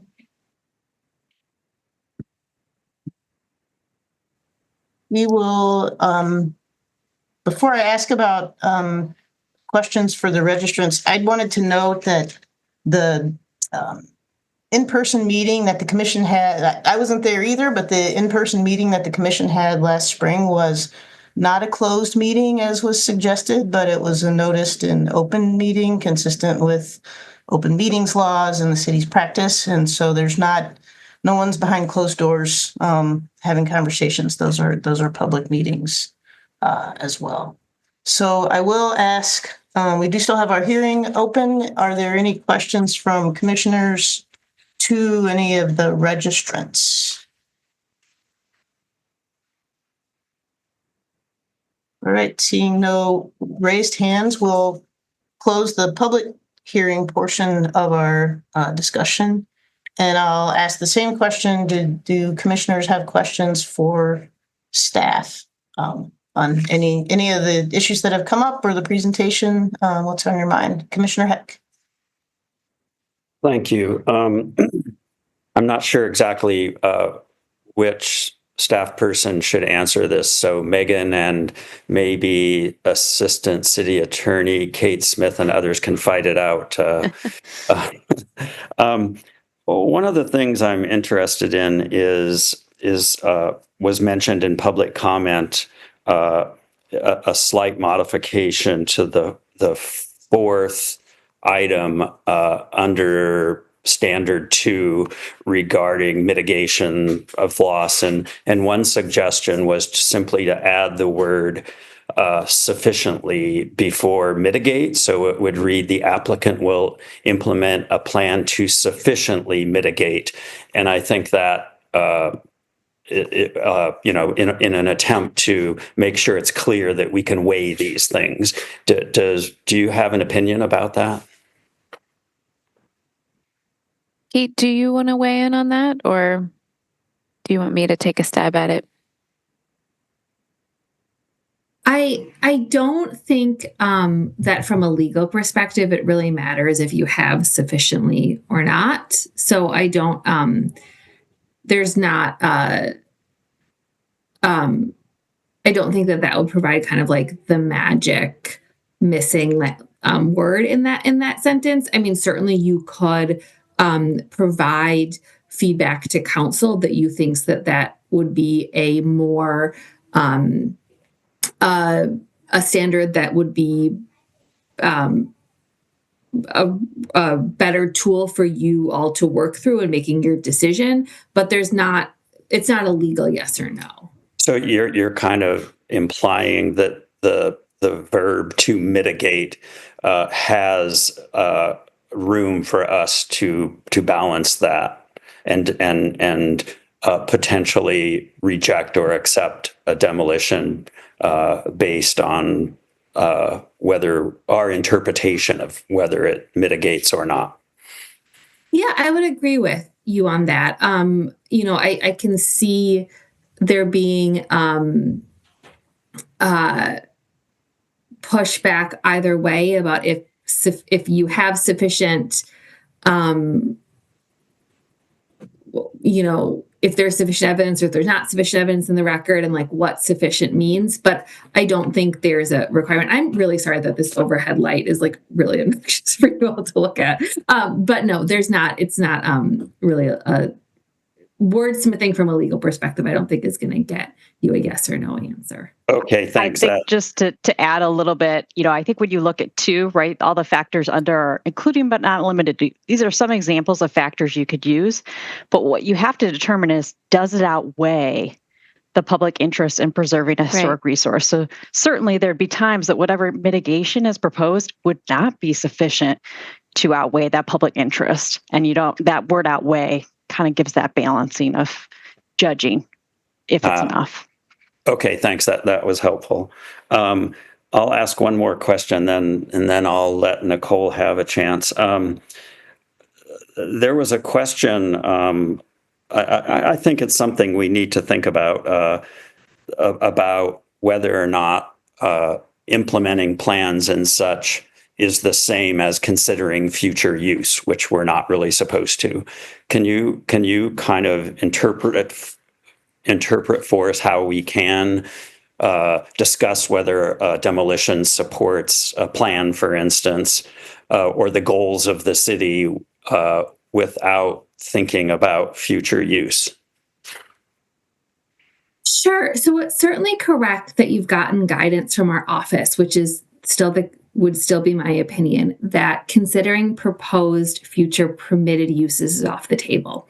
And the reason for that is permitted uses, you might be familiar with the term by right, but there's things that people are allowed to do without a discretionary decision made by the city. And so the concern from our office a couple of years ago was that using demo as a runaround to stop a permitted use would have a potential for being challenged, right? The same consideration isn't really the case for conditional uses because they do have a discretionary component to them through the conditional use process.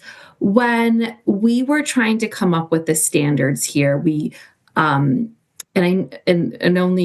in the last year or so, we had gotten feedback from the Plan Commission that when you are discussing and weighing whether or not a demolition of a building that has historic value should happen or not happen, one of the things that you considered was and wanted to discuss was how it may implement or detract from the growth goals of the city through kind of the plans. And so when we wanted to when we were discussing how the standard is, we wanted to continue with that because it was discussions that were already happening with Plan Commission and that it was our understanding that Plan Commission wanted to continue to have. Now, we don't require that an applicant provide information about a future use. They may not, in which case you'll have to evaluate it in other ways. But if they do kind of volunteer information about proposed future conditional uses or how their project falls into the implementation of adopted city plans, we think it's appropriate that you consider it. To my knowledge, there's not any other cities in Wisconsin that kind of do this. So we weren't really able to find other examples to draw from, but we like to copy other cities. Sometimes people have good ideas. But so that's kind of what that standard gets at is it is conversations you folks are already having. And when we are trying to make standards that are understandable and transparent to people, to applicants, or to members of the public who want to know what they can expect out of a discussion, we thought that would be a good language to have in there. And I might just add to what Kate was sharing from a plan perspective. You certainly have considered the recommendations of plans as part of some of the past demolitions that you have reviewed even very recently, where you did not have a proposed redevelopment project in front of you, for example. In those cases, you were able to consider the general plan goals, including things like, what does the future land use plan say about this area? Is the building that exists here consistent with the sort of scale or intensity or types of uses that the plan might envision in this location, even if you didn't have a specific recommendation in front of you? And while there has been a lot of discussion about growth, I will note that sometimes those plans also talk about other things. You've seen demolitions recently that had to do with implementing our plan goals to expand park spaces, for example. And as the city was able to acquire individual homes within an area that was planned for a park expansion, you saw and approved demolitions for removing those buildings to increase open space. So there could be other reasons while we reference the general balance of, how our city is intended to grow and evolve. Sometimes the support for that growth and evolution could also be things that are not physical buildings. So certainly the ability for you to consider those types of land use recommendations and general characteristics are part of that process. And one of the final things that I forgot to say too is that the land use plan might also include a recommendation to preserve historic resources, right? That's another thing that I know we're talking a lot about development that may weigh in favor of demolishing the historic resource, but that's not always going to be the case. And so when you're calculating or making a judgment call, there may be information in the plans that supports the preservation of historic resources or a historic neighborhood in certain ways. Okay, thank you. Those answers were helpful. One more quick question, and this may be for Heather or Kevin, I'm not sure. Can you tell me who receives the email notifications when a demolition permit application is made, and does it include all alders?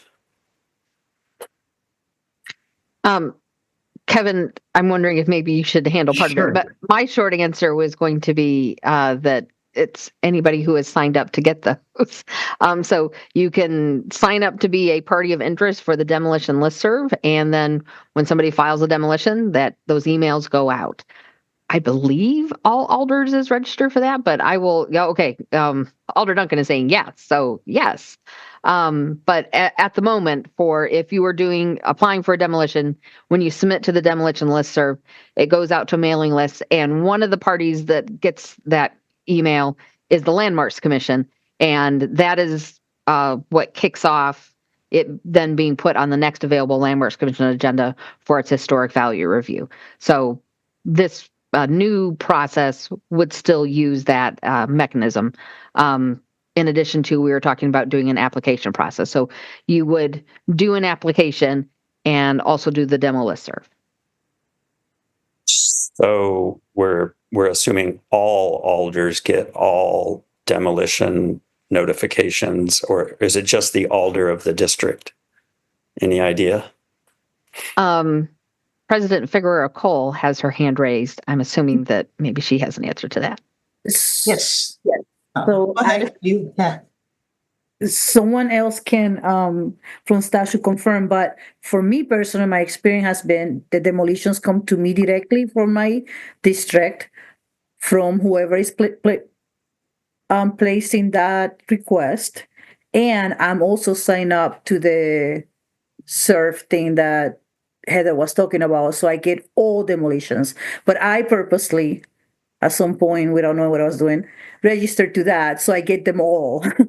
Okay. Also get notified directly when the applicant applies. So I don't know if that's part of the process of the application that requires for the elder of the district to be notified. Not sure about that part. Okay. Thank you. I'll give somebody else a shot. Kevin, did you have anything to add to that or? No, not at this Okay. point. Thanks. All right, thanks. Commissioner Solheim, go ahead. Thank you. I have two questions to start. One of the questions raised in comments, I think there seems to be a concern that moving the Landmarks Commission report and Preservation Planner report from a standard of approval to the new submitted materials section kind of diminishes that report. But I'm seeing the language in that new section stating that the Landmarks Commission report shall be received and considered by the Plan Commission. So that's something that we are still reviewing for these, correct? That's correct. Yes. Okay. Thank you. And then one other question on the standard 2I that relates to deteriorated condition. I'm wondering if there is any consideration of language stating that, some reports may be provided to meet this condition. I honestly kind of see pros and cons of both, but it's come up before when we ask for condition reports, some folks saying, well, you don't say that you need that, so that's not fair. Of course, it is on the burden of the applicant to provide the information to show that they're meeting the standard. So I can kind of see it both ways, and that it's nice to have some flexibility because some circumstances I think require a higher level of information. But I just wanted to know if that was anything that was considered in this factor. I would welcome if Katie or Heather had any initial comments on that. I'm going to say I'm adjacent to a lot of this with the let me deal with the first part. I don't think that the way this has been rewritten places less value in the Landmarks Commission's role or in the report from the Preservation Planner. We are creating a new section in the Historic Preservation Ordinance for Landmarks Commission's task on this, as opposed to a very cursory explanation in the present ordinance, and then otherwise our process is in the Landmarks Commission policy manual. We're making it a part of ordinance. I think that makes it more serious. But also in terms of having the applicant provide information, that's how it is right now with any of our applications. Anything that comes to you, anything that comes to Landmarks Commission, it's from the applicant. For something with the things that I do outside of things that show up at Landmarks Commission, I have a standing weekly meeting with some minimum housing inspectors that are tasked with dealing with minimum housing complaints for properties that also are in a local historic district or a designated landmark property. And when they see something that they think might have a structural concern, they require the property owner to get a structural engineer or an architect to look at it and provide a report. We don't have an entire staff of structural engineers in building inspection that are going out and doing these analyses for the properties. I don't see why this would be any different in this instance. If somebody is making a case for our building is structurally unsound, then the city is going to want evidence of that.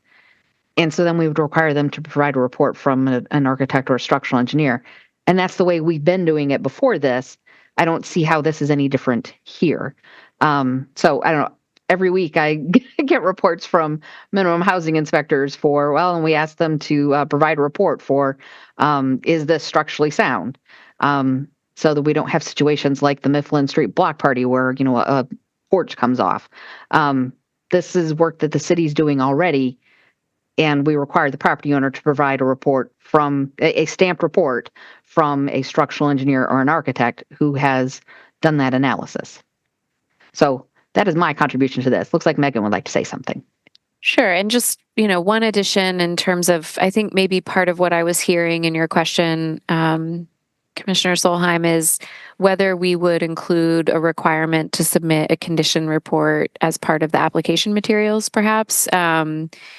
The start of this section regarding application materials applies to all demolitions that would be required. So we did not include that up front just because, again, a lot of these will not necessarily be ones that we would have a finding of historic value. I think in terms of looking at condition, if that's something that the commission is interested in, certainly can request more information. Particularly if you feel that you don't have the information in front of you in order to make a decision about something that is being shared with you on condition.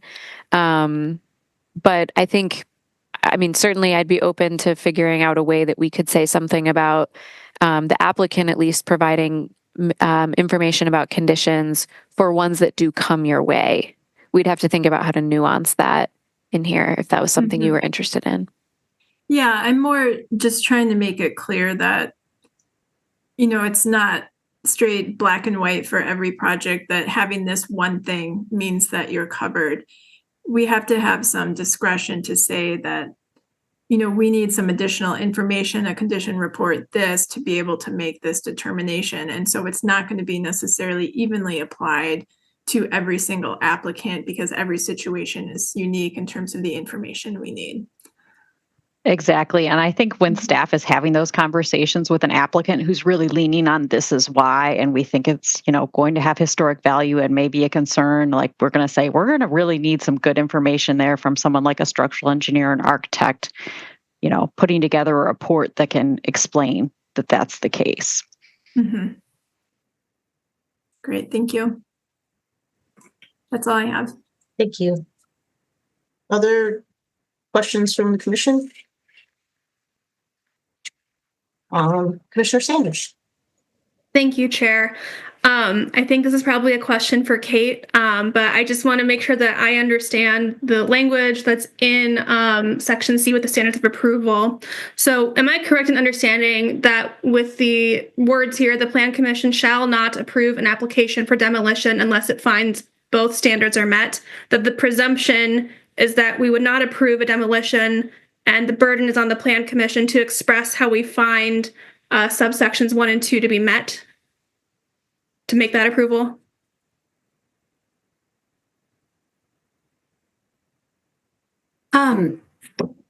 Yes, I think you're right. These could be written in, an ordinance can be written in like the affirmative or the negative, and this is just how we wrote it this way, is that, but we would want you to have findings on the record like you all do for many other land use applications that both 1 and 2 are met and the specifics of how they are. Thank you. That's helpful.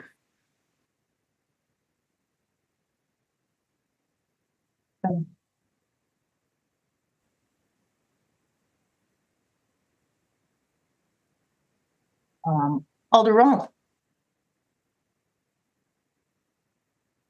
Hi, everyone. I wanted to just say some comments before you got to making motions, etc. And I sent you a letter, but of course it was last minute, so I understand you might not have read it. But I wanted to share with you some of the things that I've been thinking about with this ordinance. And first of all, I really do appreciate the changes in the substitute. I think it addressed many of the comments that the staff and the sponsors heard at Landmarks Commission last week. And I also want to just state for the record, I do support administrative approval of demolition of Category C buildings after Landmarks has made a finding that the building has no known historic value. I mean, I think there's still what we don't know is what we don't know about those buildings, such as perhaps underrepresented communities might have some history there that we're unaware of. But, you know, at some point, the burden will be on the public to bring that to Landmarks and make sure if there is knowledge that we don't overlook a building. Because once it passes through Landmarks, it goes just to staff and then there's no extra step. So I just wanted to go through some of the outstanding questions I have about this ordinance. The first one is the statement of purpose, you know, takes out the ensure preservation and now has language that kind of has an equivalence between the general interest in public and preservation and the general interest in growth and development. You know, I sort of regret the loss of the word ensure preservation because, as one of the speakers said, it's been in our ordinance for over 50 years. But if we're going to add in the new language that the substitute has, and, you know, I heard the comments from Mr. Connor about, like, you know, some of it may be extraneous, but I would like to add a sense of place to something that's the value, not just an economic benefit, but a sense of place about who Madison is in our history. And so I would ask you to consider adding something to that statement of purpose that reflects, you know, this kind of part of what's the value of historic resources. And the other thing about the statement of purpose ordinance, I would ask you to seriously talk about is why is there a balancing test in the statement of purpose? I did a general search. I am not an expert at Legistar to look for balancing in chapter 28. And I described to you, I found 3 instances of the use of a balancing test in the statements of purpose. 2 of them were that the city has an interest in balancing the concerns of the state to locate radio towers and mobile cell towers. So we have a public interest in public health and safety. And then the third one is maybe the most relevant one, is that under the campus institutional section of the ordinance, there is a balancing test between the ability of a major institution to change and the public benefits of their proposed change with the need to protect the livability and vitality of adjacent neighborhoods. And so in some level, the campus institutional is outside of this ordinance review. It's already excluded. So, you know, maybe it makes sense that there's a balancing test there. But what I think is common about all 3 of these examples is that we added a balancing test because we're balancing our city's responsibility and powers over public health and safety and our police powers with the state's power to preempt or do all the, you know, not follow zoning, all the things the state can do when faced with a municipal action. And so is this the same equivalent kind of situation? Honestly, I don't think so. I think if you look at the existing language, the balancing test is in the standards of approval. You added it last year. It's brand new. It's 4A under number 9 on the existing ordinance. So it says, of course, I don't have everything in front of me, that I guess I could look at my own notes. I'm sorry. I get a little excited about this, but basically the balancing test could be added back to the standards of approval. And there's language in the existing ordinance that you could tweak to add it back.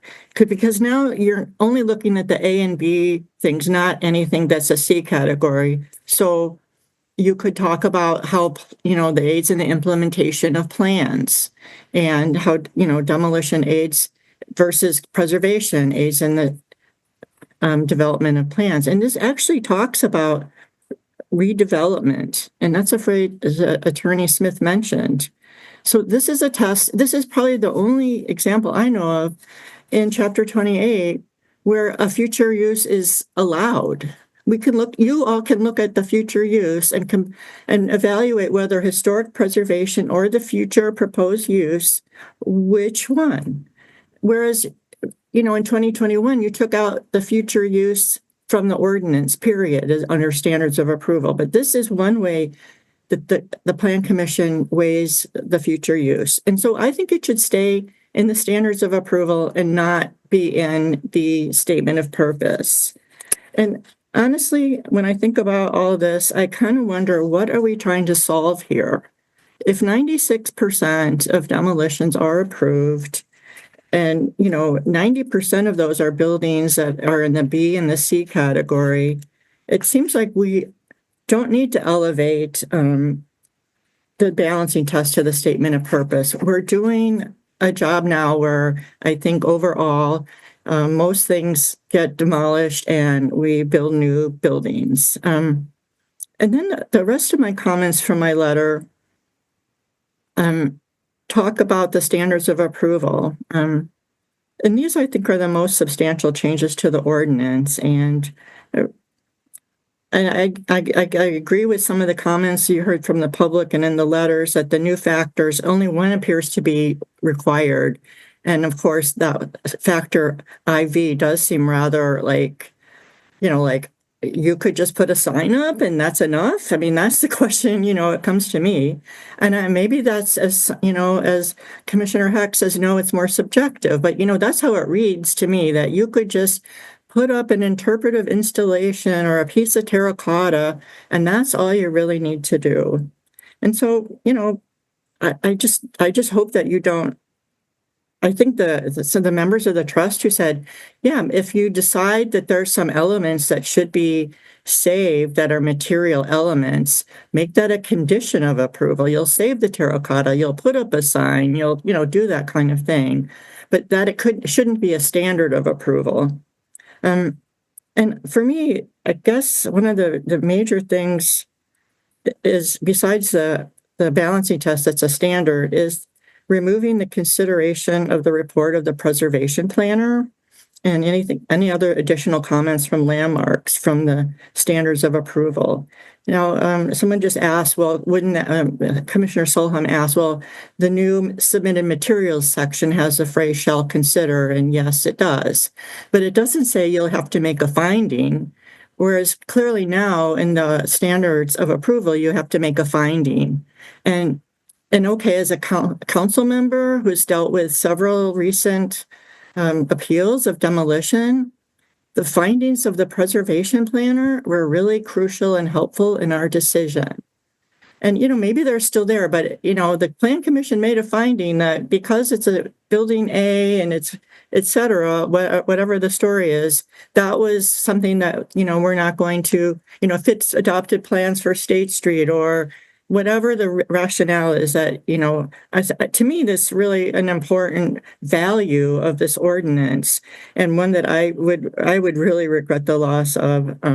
So if it were up to me, I would take out that submitted materials section. It's brand new. It's only as a way to add in the report of the preservation planner and make the finding of the preservation planner and landmarks part of the standards of approval. And so, I get also how people talked about the condition report. I agree. If you want to keep language about condition or even economic feasibility, you have to add some expectation for what that is required to fulfill that standard, because then it just seems totally subjective. Some blurry picture of a basement that's wet is that, I can get half my district to show you a picture of a wet, messy basement. That's not enough. You need to have some kind of documentation from somebody who actually understands buildings.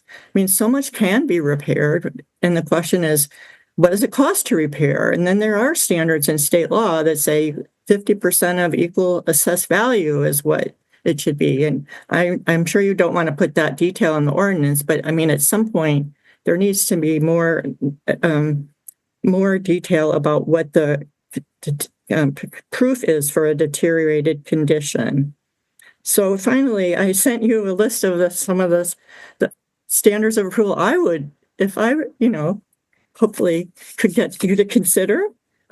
they would be including information about relocation, that you would consider the condition of the building. Then I kind of make sort of some standards, like what that would require. And just as an aside, having served on the city for so long, I know that there's no way we're going to approve building inspection doing these reports. That's just beyond the scope of our abilities. So let's make the applicant, depending on the scale of the issue, as Commissioner Solheim said, not everything is going to rise to the scale of, show us some expensive report. But some things will rise to that. And I think that you need language in here that says when that's required, like a category A building or something like that. And so, again, I added back into the standards what I think is your balancing test, where you can look at how demolition and redevelopment of the property relate to the implementation of the city's adopted plans. And then, and also the final thing in my list is the report of the preservation planner. So I just hope you will consider all that. And if you're just going to move forward without considering all that, I think people are really, you heard from maybe not, a broad array of people, but enough people are like, wow, this is moving fast. And, Landmarks did refer it because they weren't quite able to absorb all of the public testimony. So I don't know. I hope that you will take time to consider all this, and hopefully that. I don't know that I'm asking you to refer, or obviously I would love if you consider some of the recommendations I made, but I'm asking you to just consider more about this ordinance change. Thank you. Thanks, Alder Rummel. Megan, yeah. Thanks, Chair. I appreciate there were a lot of comments and in some cases some questions in Alder Rummel's comments. So if the commission would be interested, can offer a couple of staff perspectives on some of the things that were raised, and happy to answer any other questions too. Yeah, okay. I think that would be really helpful. So thank you. Okay. And again, we'll invite other folks from the city to jump in here, particularly those that have a longer history with this demolition ordinance and process. So, I want to start by mentioning something that we said at the Landmarks Commission meeting that I think is important when we talk about what's in front of you. And that is that, we have a demolition process as a city in order for us to evaluate the impact of demolitions on our historic resources. That's why this process exists. And I think if this weren't an important value in Madison, we probably wouldn't have the same sort of demolition process and structure in our code. So I think that's just really important to recognize that this is about making sure we are paying attention to the value of those resources. When we think then about kind of what's in the ordinance itself, a lot of folks have mentioned concerns about the changes to the purpose statement, and just want to share a little bit of perspective about how purpose statements are used in other parts of the ordinance. For example, in our conditional use standards, the purpose statement talks about some of the things that we view as being particularly important when we're looking at development in the city. And the purpose statement recognizes that in some cases, we might need to consider, site-specific or use-specific factors. I think that's a really important statement. It helps guide us as to why we're looking at conditional uses. But the standards of approval get into a greater level of specificity about what it is that we care about when we look at those things. I think through this process, we're trying to be very clear about through the proposed changes here, we're trying to be very clear about what it is that the Plan Commission is really looking at when they look at these questions of demolition, particularly for ones that have historic value. Instead of just pointing at our purpose statement, we want to make sure that there's something that's contained within the standards that help give you and the community at large more transparency and guidance about what are the key questions that you're asking. And that is where those standards come into play. Those standards do speak to the balance of the issues that folks have been talking about. The first is about aiding in the implementation of plans, and that can mean many things. In some cases, aiding those plans could be general policies that we have about either growth or preservation or any host of other things. Or it could be very specific recommendations about a location or a type of use or a specific way that the city might evolve. And it also says that we know that historic preservation matters. That's why we have this ordinance. It's why you get the recommendation from the Landmarks Commission. And then you need to decide, you need to find whether there are factors about this demolition that outweigh preservation. That says very clearly that that's important. Otherwise, you could just approve the demolitions without thinking about the impact on preservation.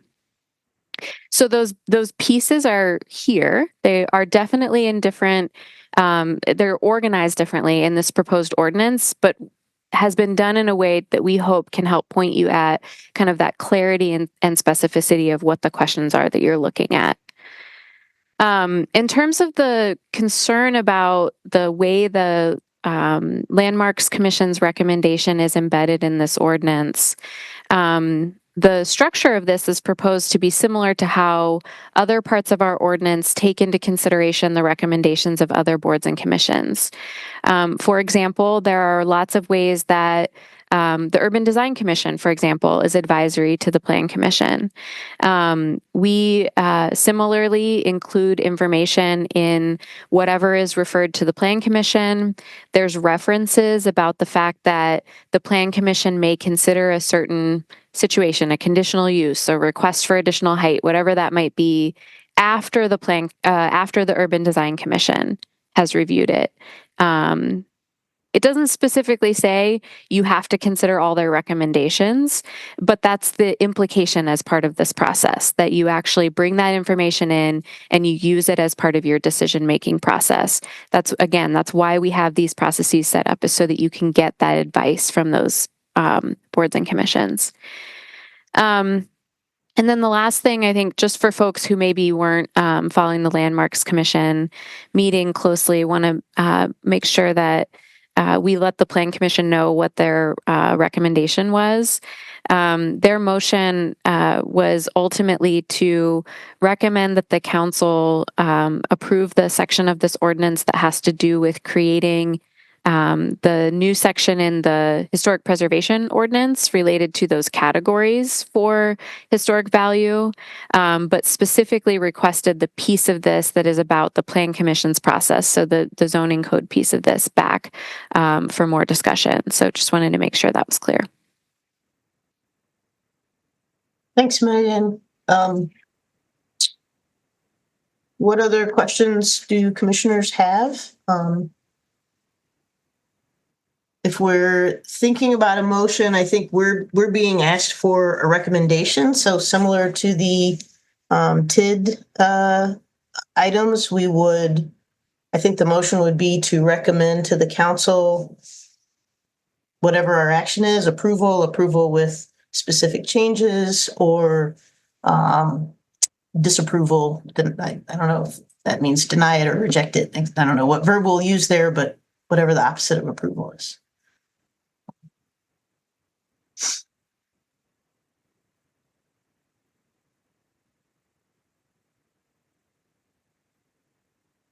Commissioner Solheim. Sorry, I remembered that my microphone doesn't work on that. Oh, yeah, we can hear you now. Okay, thank you. I will move that the Plan Commission recommend approval to the Common Council of the proposed substitute to create Section 41.28 of the Madison General Ordinances related to the demolition of buildings and update the approval process.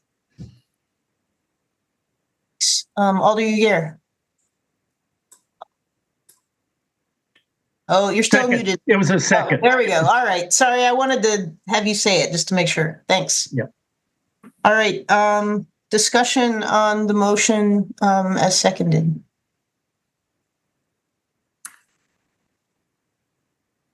Megan, I'm going to call on Commissioner Sanders first, if that's okay. All right, thank you, Chair. I just want to also thank the public for weighing in. I want the public to know that we do hear you, and I look forward to hearing you in all of our future discussions as we look at demolition in the future. Your input is really valuable, and I recognize that you get the opportunity to speak at Landmarks and with us, and that's not going away. And I think that even with these proposed changes, we're still going to have those really good discussions. But I'm also grateful for the opportunity to streamline the demolition process for things that are found to not have historic value. Just this evening, we approved multiple demolitions. I don't think those were found to have historic value. We did that on the consent agenda. So I think that is going to save us a lot of time and resources going forward. Thanks, Commissioner. Commissioner Solheim.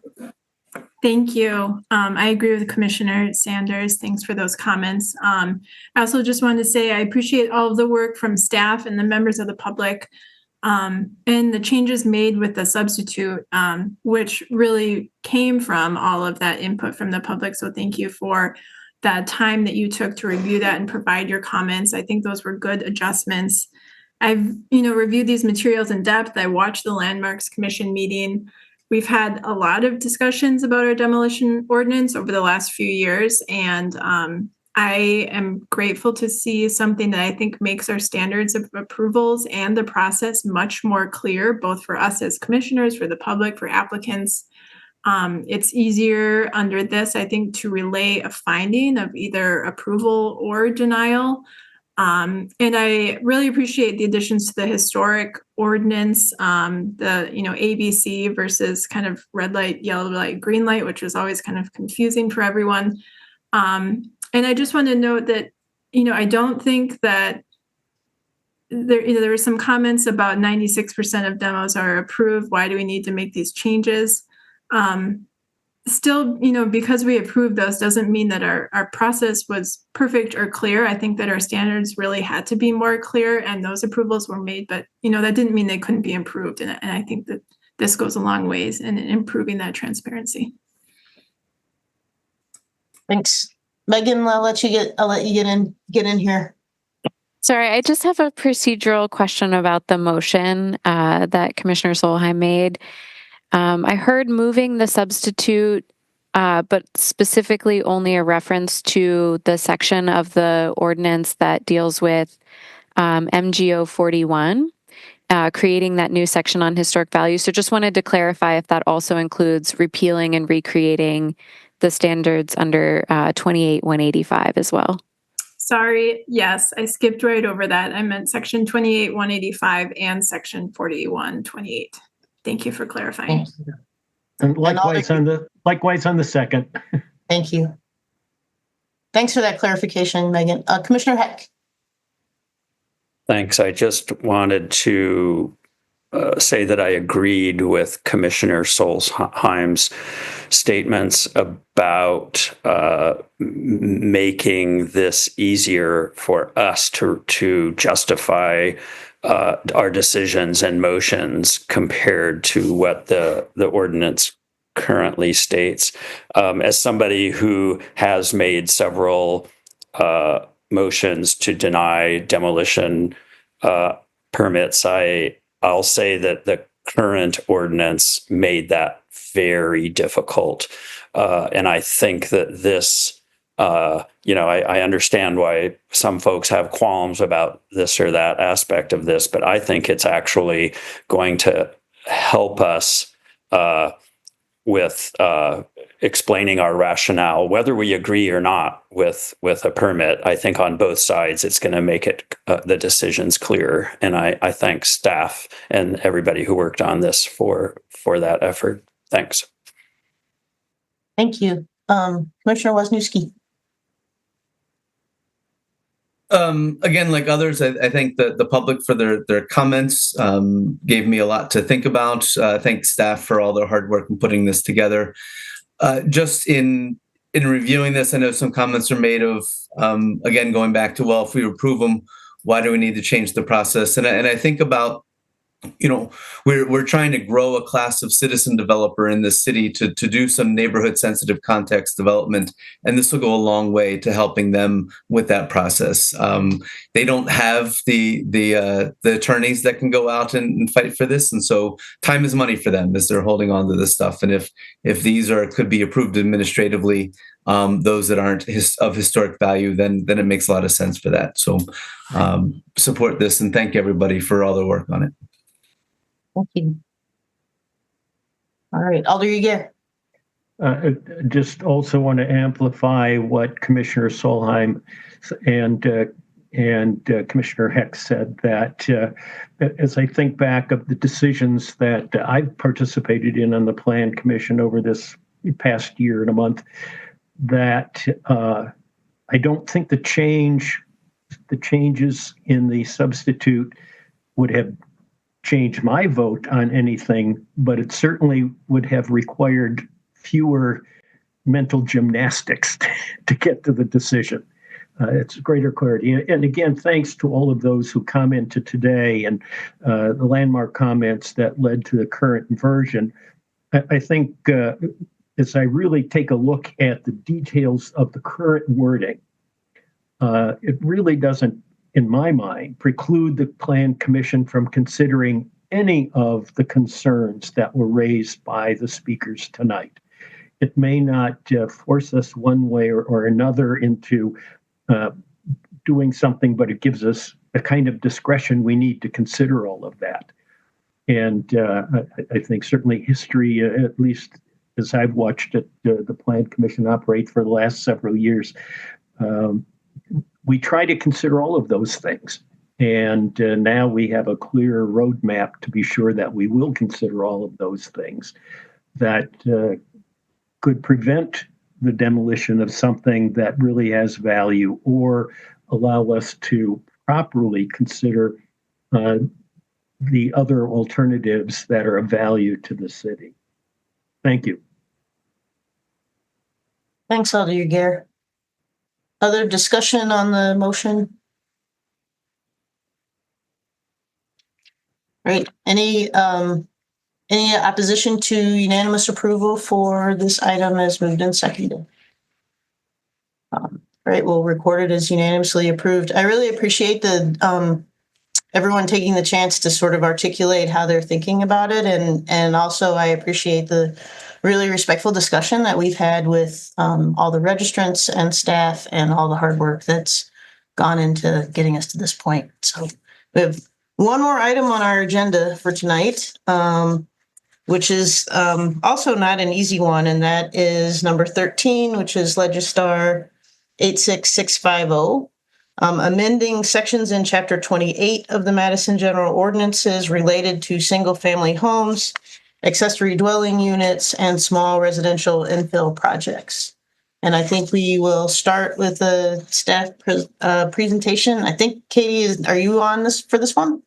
Yes. All right. Thank you, Chair. Okay. Here. Make sure I'm sharing the right thing. Okay, hopefully you're seeing the slide at this point and not the notes. Yep, okay. Great. That looks great. Thank you for the confirmation. Always appreciate that. Okay,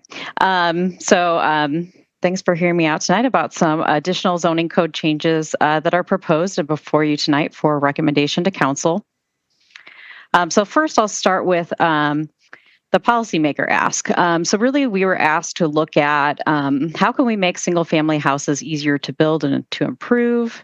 What reasonable improvements to people's homes does the zoning code prohibit today or make more difficult?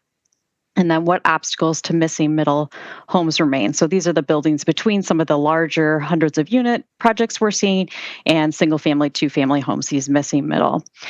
So really what you're seeing before you tonight is driven a lot by what zoning staff sees in our day-to-day work administering the zoning code. So the things people call about, they want to do to their properties or their homes or come to our counter with some questions.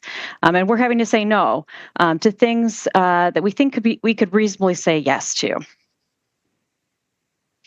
So there's really kind of two main components in zoning. So how property can be used, the different land uses, and then how property can be developed, what we sometimes call development standards. So examples of a land use are things like a single family home, auto body shop, warehouse, while examples of development standards are things like setbacks, the minimum or maximum distance that a property can be from a property improvement, I should say, can be from a property line.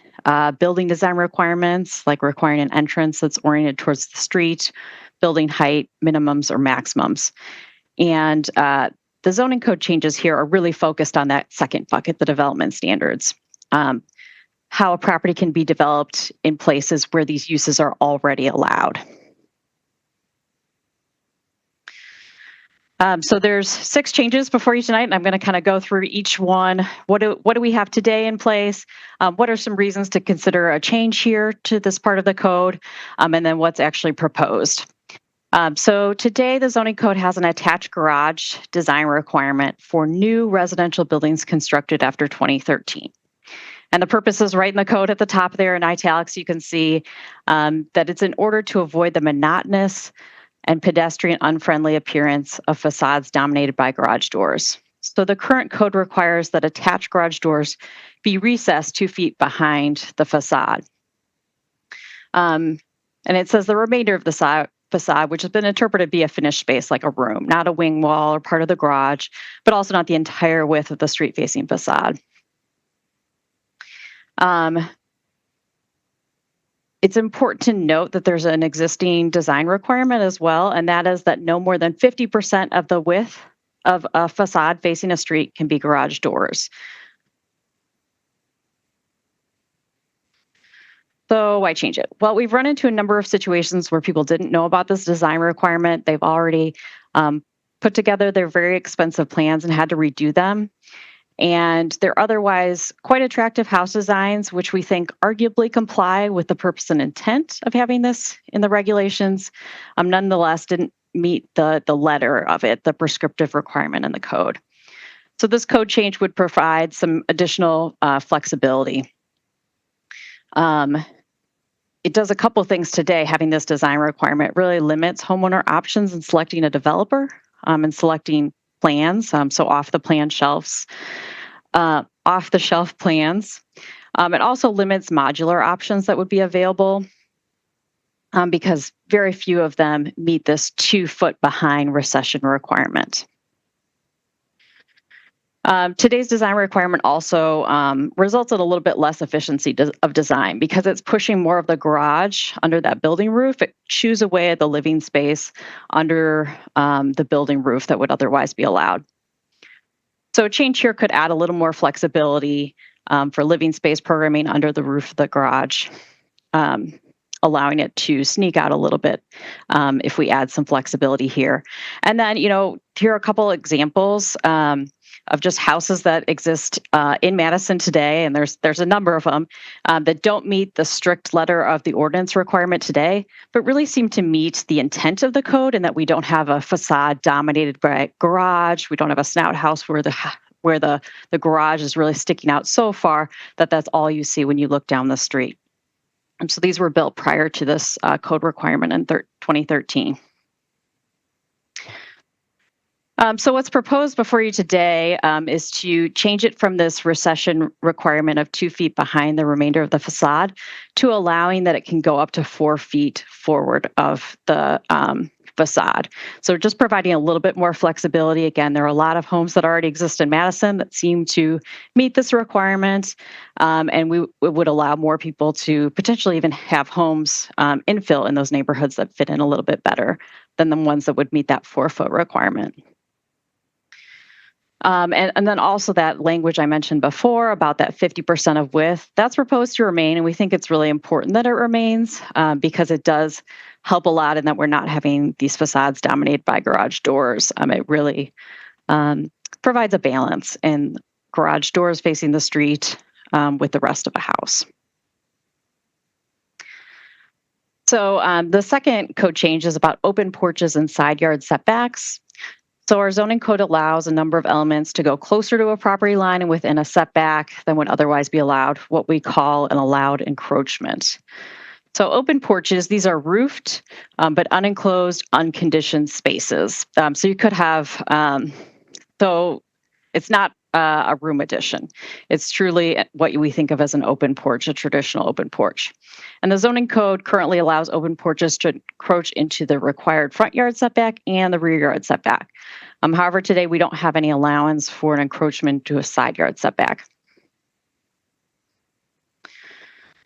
So where we see these requests, it's typically in a couple different circumstances, and I've kind of gotten a couple photo examples here to show this. So one is starting on the left-hand side here.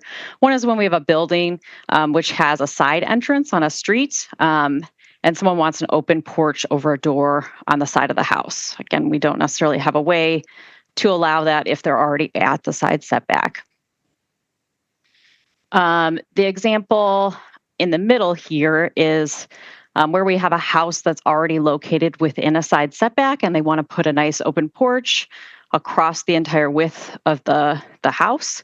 The front setback might allow that because we have that allowed encroachment, but we don't have a way to allow that within the side setback. And the example on the right here is where we have a second unit, or I'm sorry, a 2-unit building where we have a second unit that's maybe more oriented towards the rear of the house or the side. Typically, when you put a porch for that unit, you want it to be next to that unit, so on the side, rather than the front attached to the other unit in the house. So what's proposed here is going from having no allowed encroachment to 3 feet from the property line. We think this allows some flexibility that you'd have a functional size open porch while still allowing sufficient setback here. The next proposed change before you is about side setbacks and the number of stories. So this is the minimum distance a house or building would need to be from a side property line to the structure. And today we kind of have this this difference of if you're proposing, these are just 2 examples. This is throughout the code in various districts, and they're all listed in the proposals more specifically, but I just put 2 examples here. So SRC2 is kind of a lower density zoning district. And so it's really single family detached houses that are allowed, and some very limited non-residential uses like a place of worship, a community center. There's a few things like that that are allowed in these districts, often as conditional uses. Well, today we require a different side setback depending on whether you're a 1-story building or more than 1 story. And so you can see that too in TRC4, single family detached, 1-story house has a 5-foot side setback, a 2-story house is 6 foot. So there's kind of this difference in 1 foot depending on whether you're 1 story or more than 1 story throughout the code. What we've seen is this really can be an obstacle to improving an existing house. Just kind of the expansions we see, especially as households maybe want to remain in their home as they grow. You could have a 1-story house here that you want to add a 2nd-story addition on, add some additional bedrooms potentially. Well, you're 1 foot short because you were built according to the setback for a 1-story house.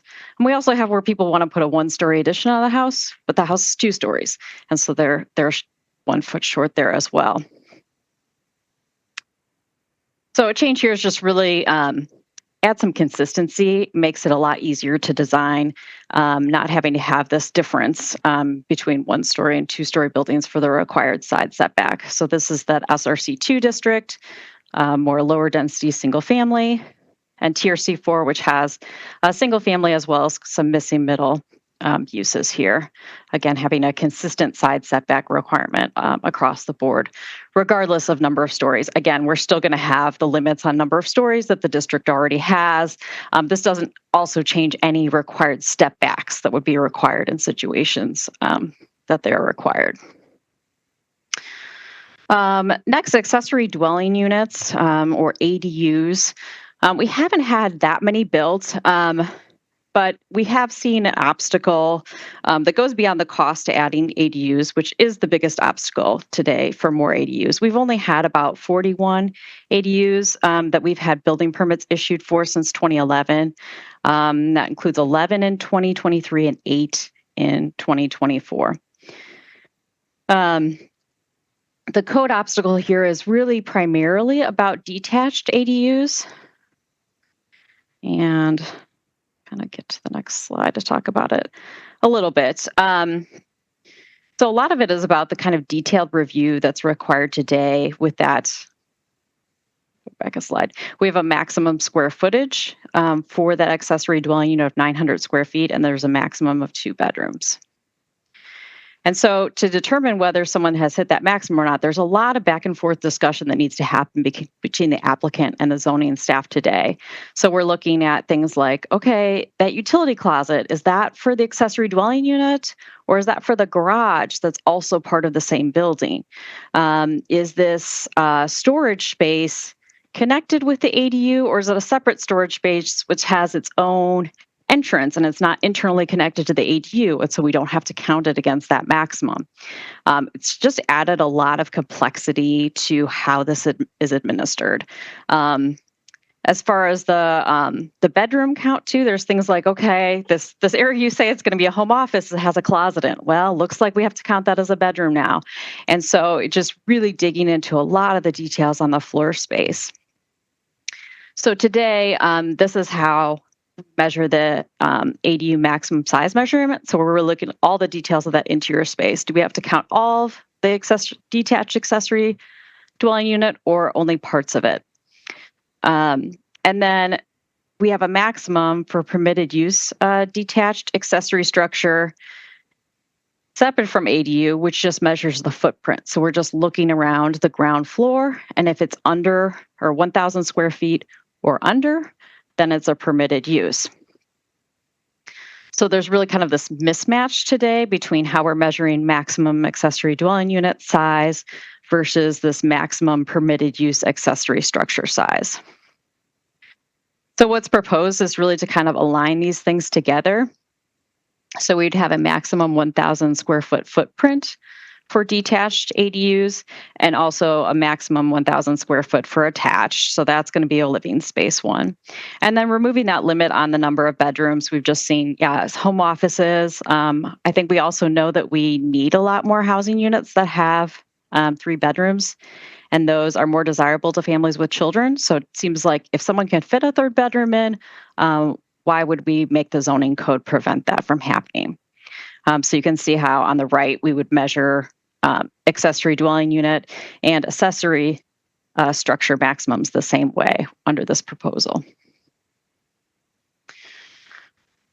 So currently 2 and 3 unit building design, there's 2 allowable configurations under the zoning codes. You can either do a side by side or you can do stacked, one on top of another. Oh, went way back, sorry.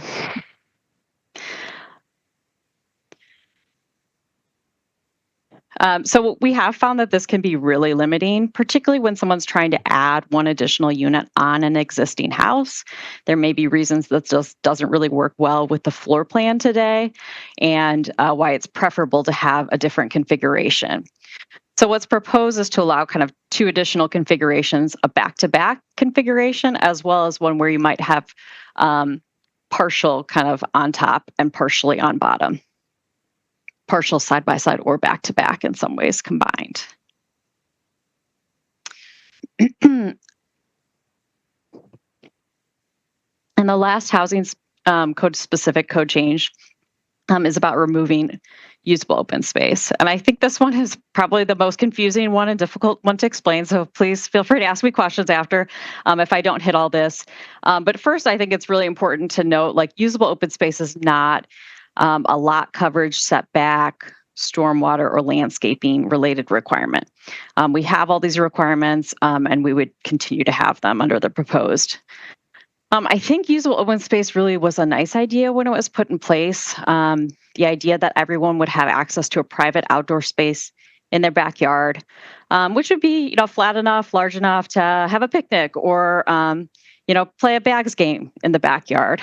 But what it actually is it's a really prescriptive standard that requires a per unit minimum amount of private backyard space. So I'm just going to kind of read through these just so you get an idea of kind of how prescriptive it can be and how it makes it difficult to design some projects or adapt existing properties. So there's a minimum size of 200 square feet for any area that can count towards the minimum total required usable open space requirement on a property. And no dimension can be less than 8 feet. So often you can't use a side yard towards usable open space because they're often less than this 8 feet. There also can't be more than a 10% slope for an area to be counted as usable open space.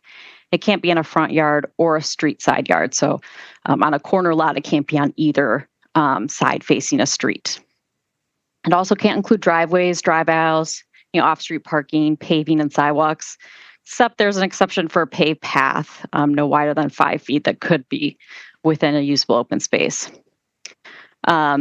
Permeable space can be used as usable open space. So permeable space is areas that rainwater can flow through. So you could have permeable pavement if that's an area reserved only for recreational space. So it couldn't be used as permeable pavement for parking and as usable open space. In some districts, roof decks, porches, and balconies can be used to meet up to 75% of the total requirement. And then some other districts, up to 100% can be this structured usable open space. Usable open space is not required in the downtown core zoning district or within the transit-oriented development overlay district.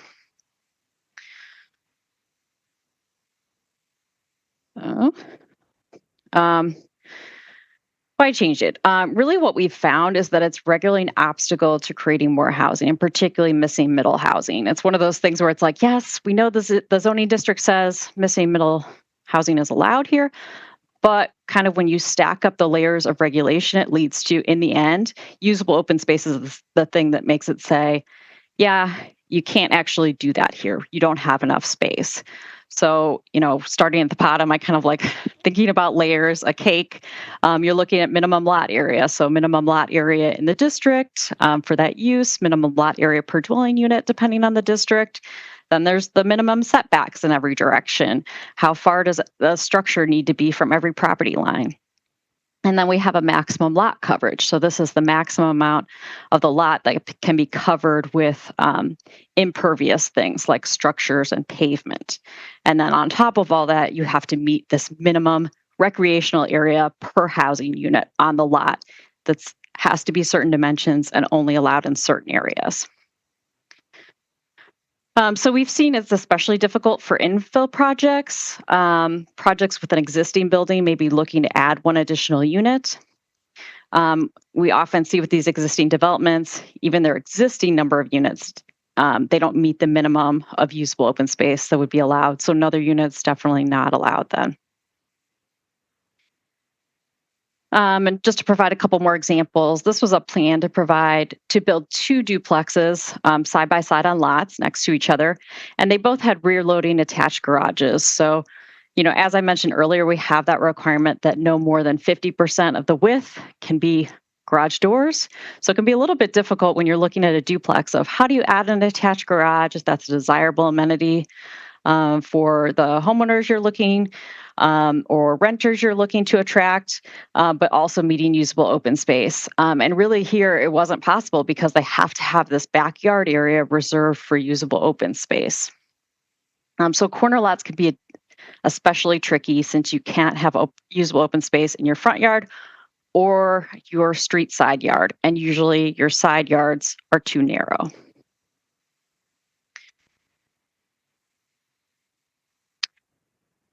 This was an example we had that came to us. They wanted to convert some of the office space in the building to an apartment. And it wasn't doable because they don't have this space on the lot and never have to have this kind of recreational space in the back. This is actually now in the transit-oriented development overlay district, so they could do it now today. We've also had inquiries where we have downtown apartment buildings. They want to add one additional unit. That didn't work. We've had where a developer decision about what zoning district to request is really based on, can I do structured usable open space here because land values are so high that it wasn't a good use of land to be having to put ground level recreational space. And they really wanted different amenities for their tenants. They knew that that was not what they were looking for. We've also seen 2 years into the TOD overlay that removing the usable open space requirement has enabled some housing that wouldn't have been allowed otherwise. And we think that the resulting housing has still really resulted in nice places to live. A lot of these larger projects are providing other amenities that the market finds more desirable, like indoor spaces for hosting a book club or a birthday party or playing ping pong and those kinds of things. And we're seeing for missing middle, we can allow an additional unit or two in desirable areas without having a negative impact on quality of life for residents.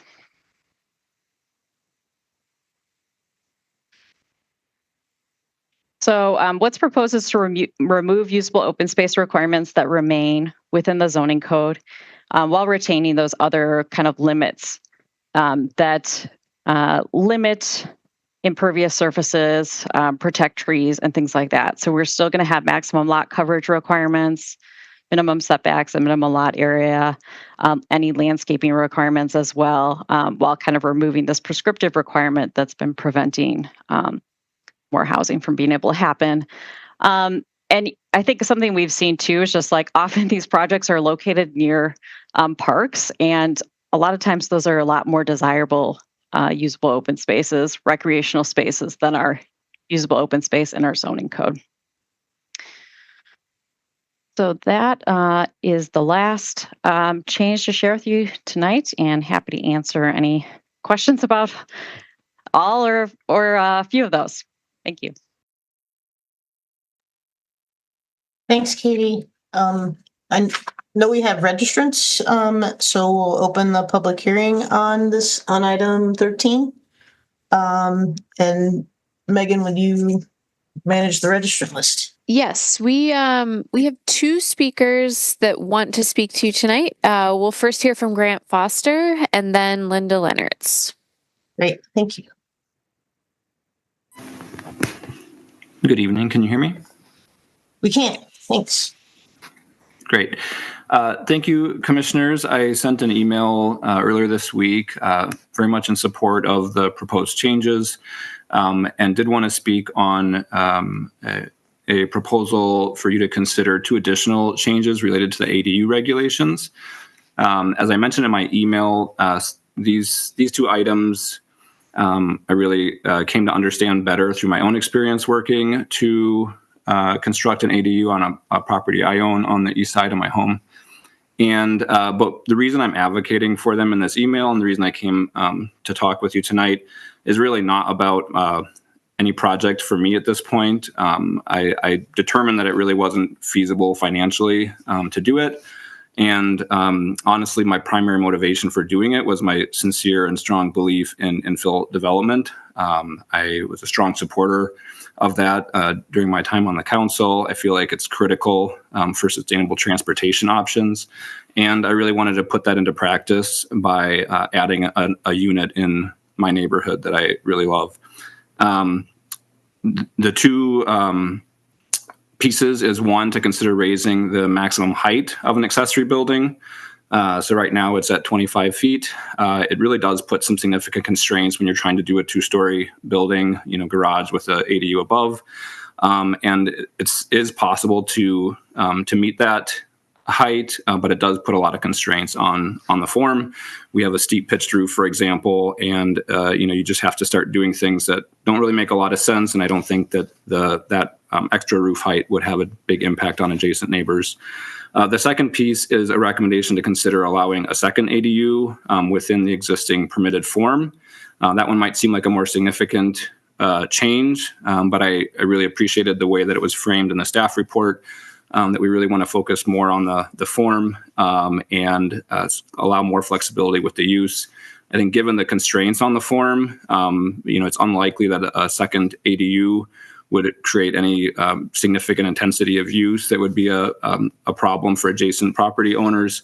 But it really could flip the economics and make infill development of detached ADUs something that actually could be practical. I don't believe that it is practical today. And I don't think that we're really going to get to a point where construction costs or the costs that you could get from renting are going to surpass the construction costs. So I think it's really important to consider a way for us to capitalize on this infill development opportunity.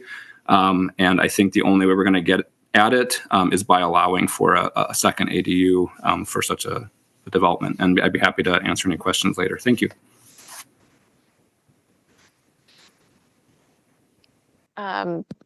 Sorry, Chair, I forgot to watch the time, but you wrapped up in perfect timing.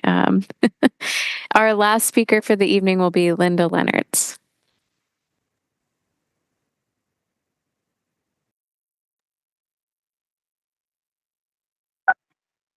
There you go. Hello.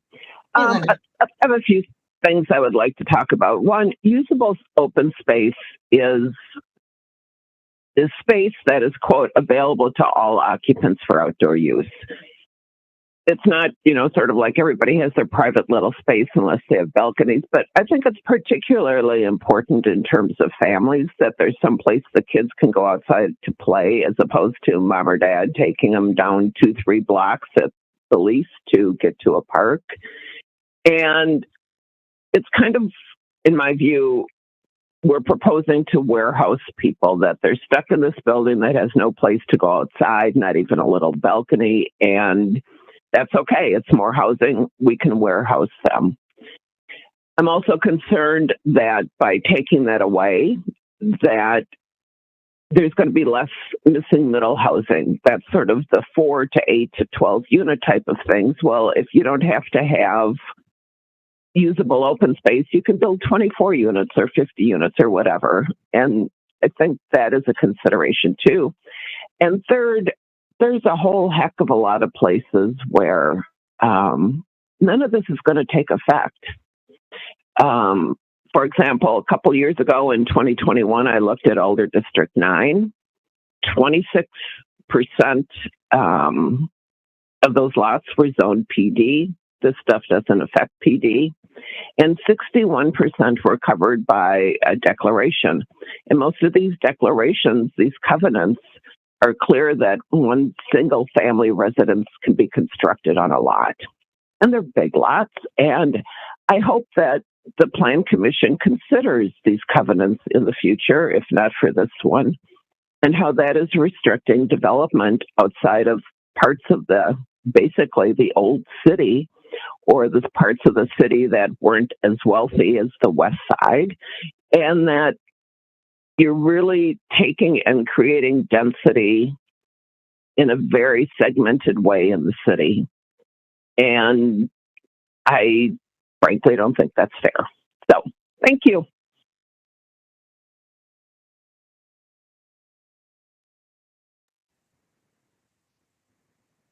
Chair, you're on mute, but Thanks. I was going to ask if there were questions from the commission for either of the registrants. And if not, we'll close the public hearing, and I'll ask if there are questions for staff from the commission.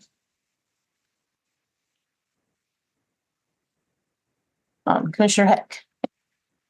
Thank you. I'm not sure, it might be Katie that will answer this question about the ideas that Grant Foster proposed to us. I'm assuming that the one about height being 35 feet instead of 30 feet, which in his communication indicated it was still 5 feet lower than the primary structure maximum height. Do you have any thoughts about that being a problem, or? Yeah, single family, typically the maximum height is 35. So it would be kind of creating the same standard, which, I think something to weigh. Accessory dwelling units, within the main house would be able to be that. It's just when they're an accessory structure, like a detached garage with an ADU or an ADU just separately in the backyard.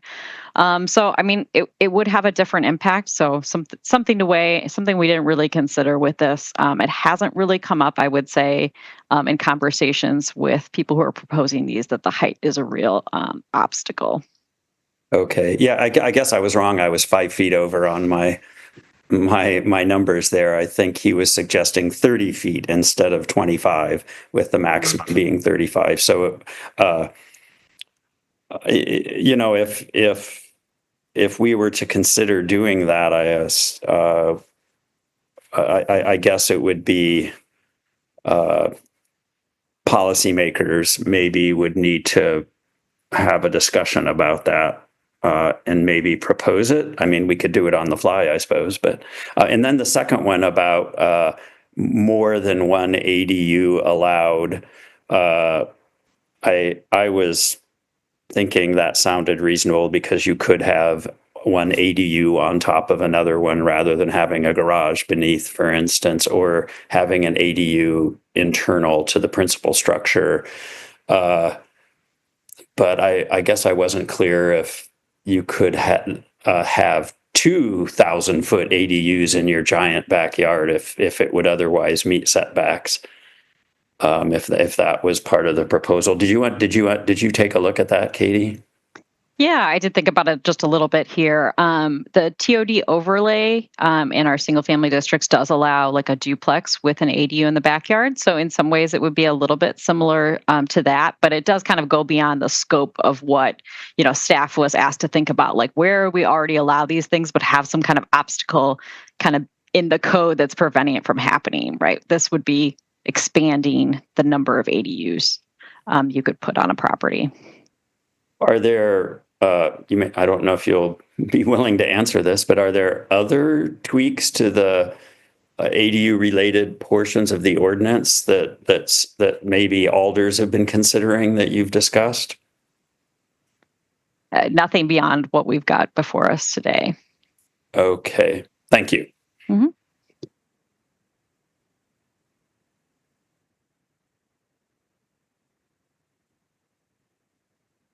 Other questions? Again, I think that with the request to make a recommendation to the Common Council, and we can recommend changes or additions to what's been proposed, or we could also recommend non-approval, placing on file, however you guys want to do it.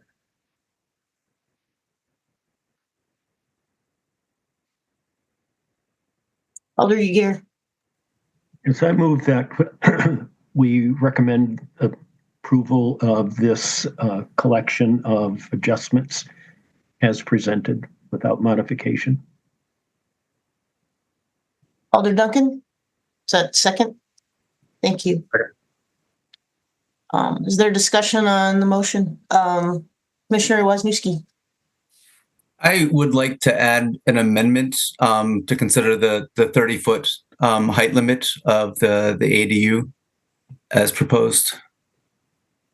So I think I have my Robert's rules correct that you would make a motion to amend the pending motion, and that would need a second. Is there a second to that amendment? Thanks, Commissioner Heck. So I think I would ask for a vote on the amendment to the pending motion. Is there any discussion on this proposal to amend? And if not, is there any objection to unanimous approval for Commissioner Wisniewski's amendment to the motion? Right, so now we have an altered motion before us, which is to approve the package that Katie presented with the additional item that would allow that would suggest the height change, and that would be our recommendation to council.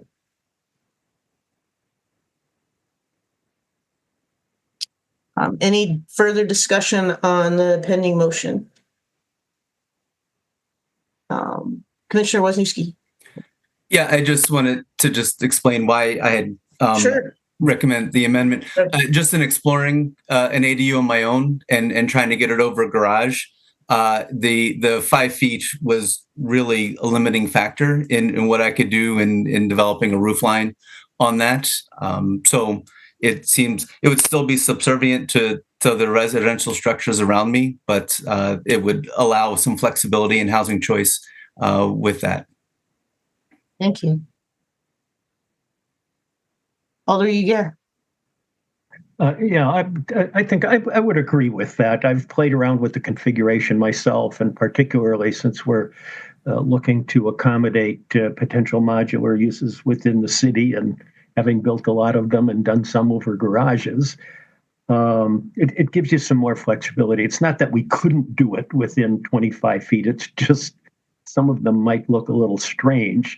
To try to work within that, at least comparing the ADU roof line with the house roof line, it looked incompatible. So it gives us more flexibility. It doesn't require people to go to that height, but it'll just eliminate a couple of cases where it would be impossible to have something look good.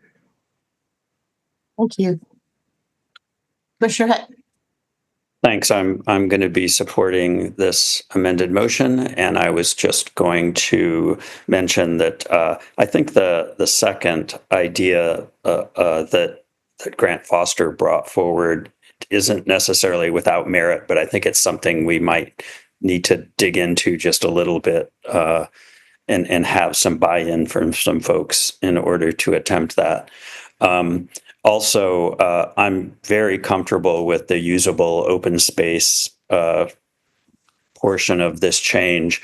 And I do think, though, that, in public comment, Linda Leonard's brought up, some interesting statistics that we've seen before about covenants and such. And I do hope, I think for several years we've talked about trying to understand what the city's possibilities are with either altering or overriding some of that in some regards. So I think it'd be good for us to talk about that sometime.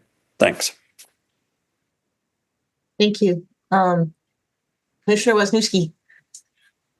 Since Commissioner Heck brought up the second proposal for the second ADU, that is something I would really appreciate it if staff could explore that. I think that it would be too big of a change just to introduce now.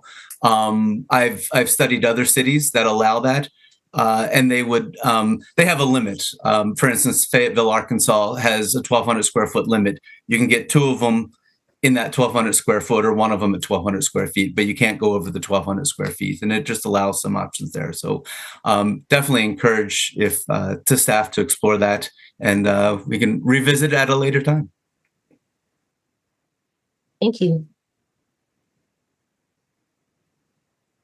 This is a really helpful discussion. Thank you for doing that. Any other discussion on our amended motion? All right, I'll put it. Alder Evers. I'm sorry. I know you've told me that before, and I get it wrong. That's all right. Thank you, Chair. I just want to caution Plan Commission members that I'm not aware that the 25-foot limit really precludes folks from doing ADUs at this present time to any significant degree. I do think it's a change that will create more pushback on the part of residents from the changes that we're trying to make. And I don't think it's a substantially helpful change in terms of seeing us build more ADUs. I think it creates more of a conflict than necessary. And I caution this body from moving in a direction that doesn't add more of the general density that we're talking about, but creates more of a sense of just frustration on the part of residents who feel that perhaps, we're not taking into consideration the the towering aspects of a ADU next to their property, that in the past. This is still somewhat of a new thing for folks. It's not helpful in my mind as an older trying to deal with bringing people along to the concept of general density and adding more units into our neighborhoods to now say that the change we're introducing some changes that will facilitate and make it easier to streamline the addition of ADUs. And now we're not only doing that, but we're allowing them to be even taller in your neighborhood. I'm not clear that this is a wise decision by this body at this time. Thank you. Other discussion?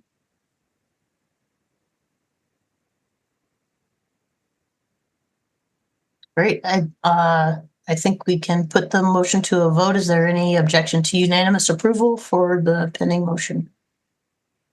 All right, seeing none, we'll record that as unanimously passed. And we will move to the next sections of our agenda. Is there business by members that hasn't been addressed yet tonight? And seeing none, we'll have Secretary's report. Megan, I'll give you the floor. All right. I'll be really brief. Just another reminder that at your next meeting, we will be looking at proposed amendments to the report on the Lamp House plan. There's a number of other development-related items that will be coming up on that agenda. May also want to call your attention to the plat related to Leo Living at 6303 Portage Road and 4821 Hepker Road. Would anticipate this to be another big item for you when it is brought forward. We have a couple more text changes that are coming up on that agenda. I'm actually going to ask Kate Smith if she could just very briefly say what they are. These will be large bodies of text, but she can just give you a heads up on what the purpose of them is or will be. Thanks. Hi, everyone. Sorry to take up some of your time at the end of the meeting, but I do need to give you a heads up about a significant ordinance change that's coming up to your agenda next week. Next agenda. So in October, the DNR informed us that the Madison's floodplain was no longer in compliance with the FEMA regulations for the minimum standards for the floodplain. And in addition to adopting new floodplain maps, we had to overhaul our entire floodplain ordinance to get into compliance with FEMA and DNR minimum standards. DNR serves as the conduit between the city and FEMA. So if the DNR says that we aren't in compliance, FEMA will not certify that we can be a member of the National Flood Insurance Program. The National Flood Insurance Program currently has over $77 million of property value within the city for 246 individual insurance policies. So as you can understand, it's really important that the DNR tell FEMA that we are in compliance with the minimum regulations. When they informed us in October, we essentially have under federal FEMA code a 6-month countdown by which we need to adopt our new floodplain maps and get our current ordinance in compliance with the minimum requirements. This was a substantial amount of work that we did, that staff and I did with the DNR to have them approve a proposed ordinance change. So the one in front of you is approved by the DNR, which means if passed, they will certify to FEMA that we are in compliance with federal and state minimum floodplain requirements. In order to have, long story short, the way that we are doing that is by pulling out all of the floodplain references currently in Chapter 28 and creating a new zoning chapter, Chapter 21, that will contain will fully contain all of the floodplain regulations within that chapter.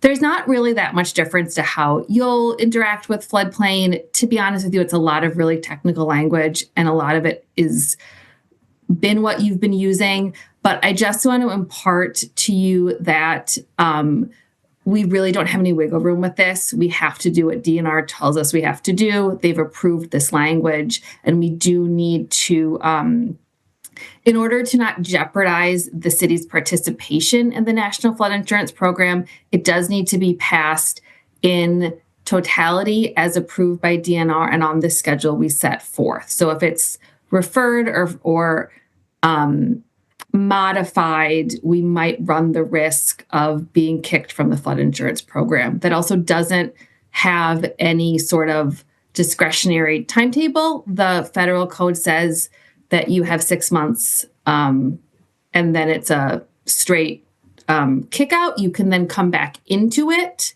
once you are approved by essentially DNR, which will tell FEMA.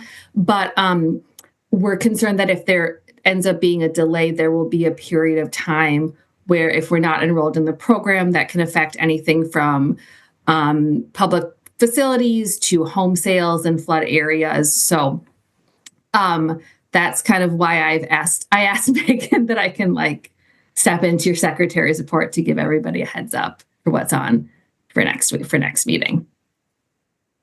Thanks, Kate. That's all I have, Chair. Okay, thank you.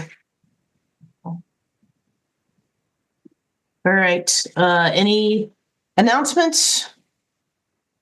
And seeing none, I'll request a motion to adjourn in a second.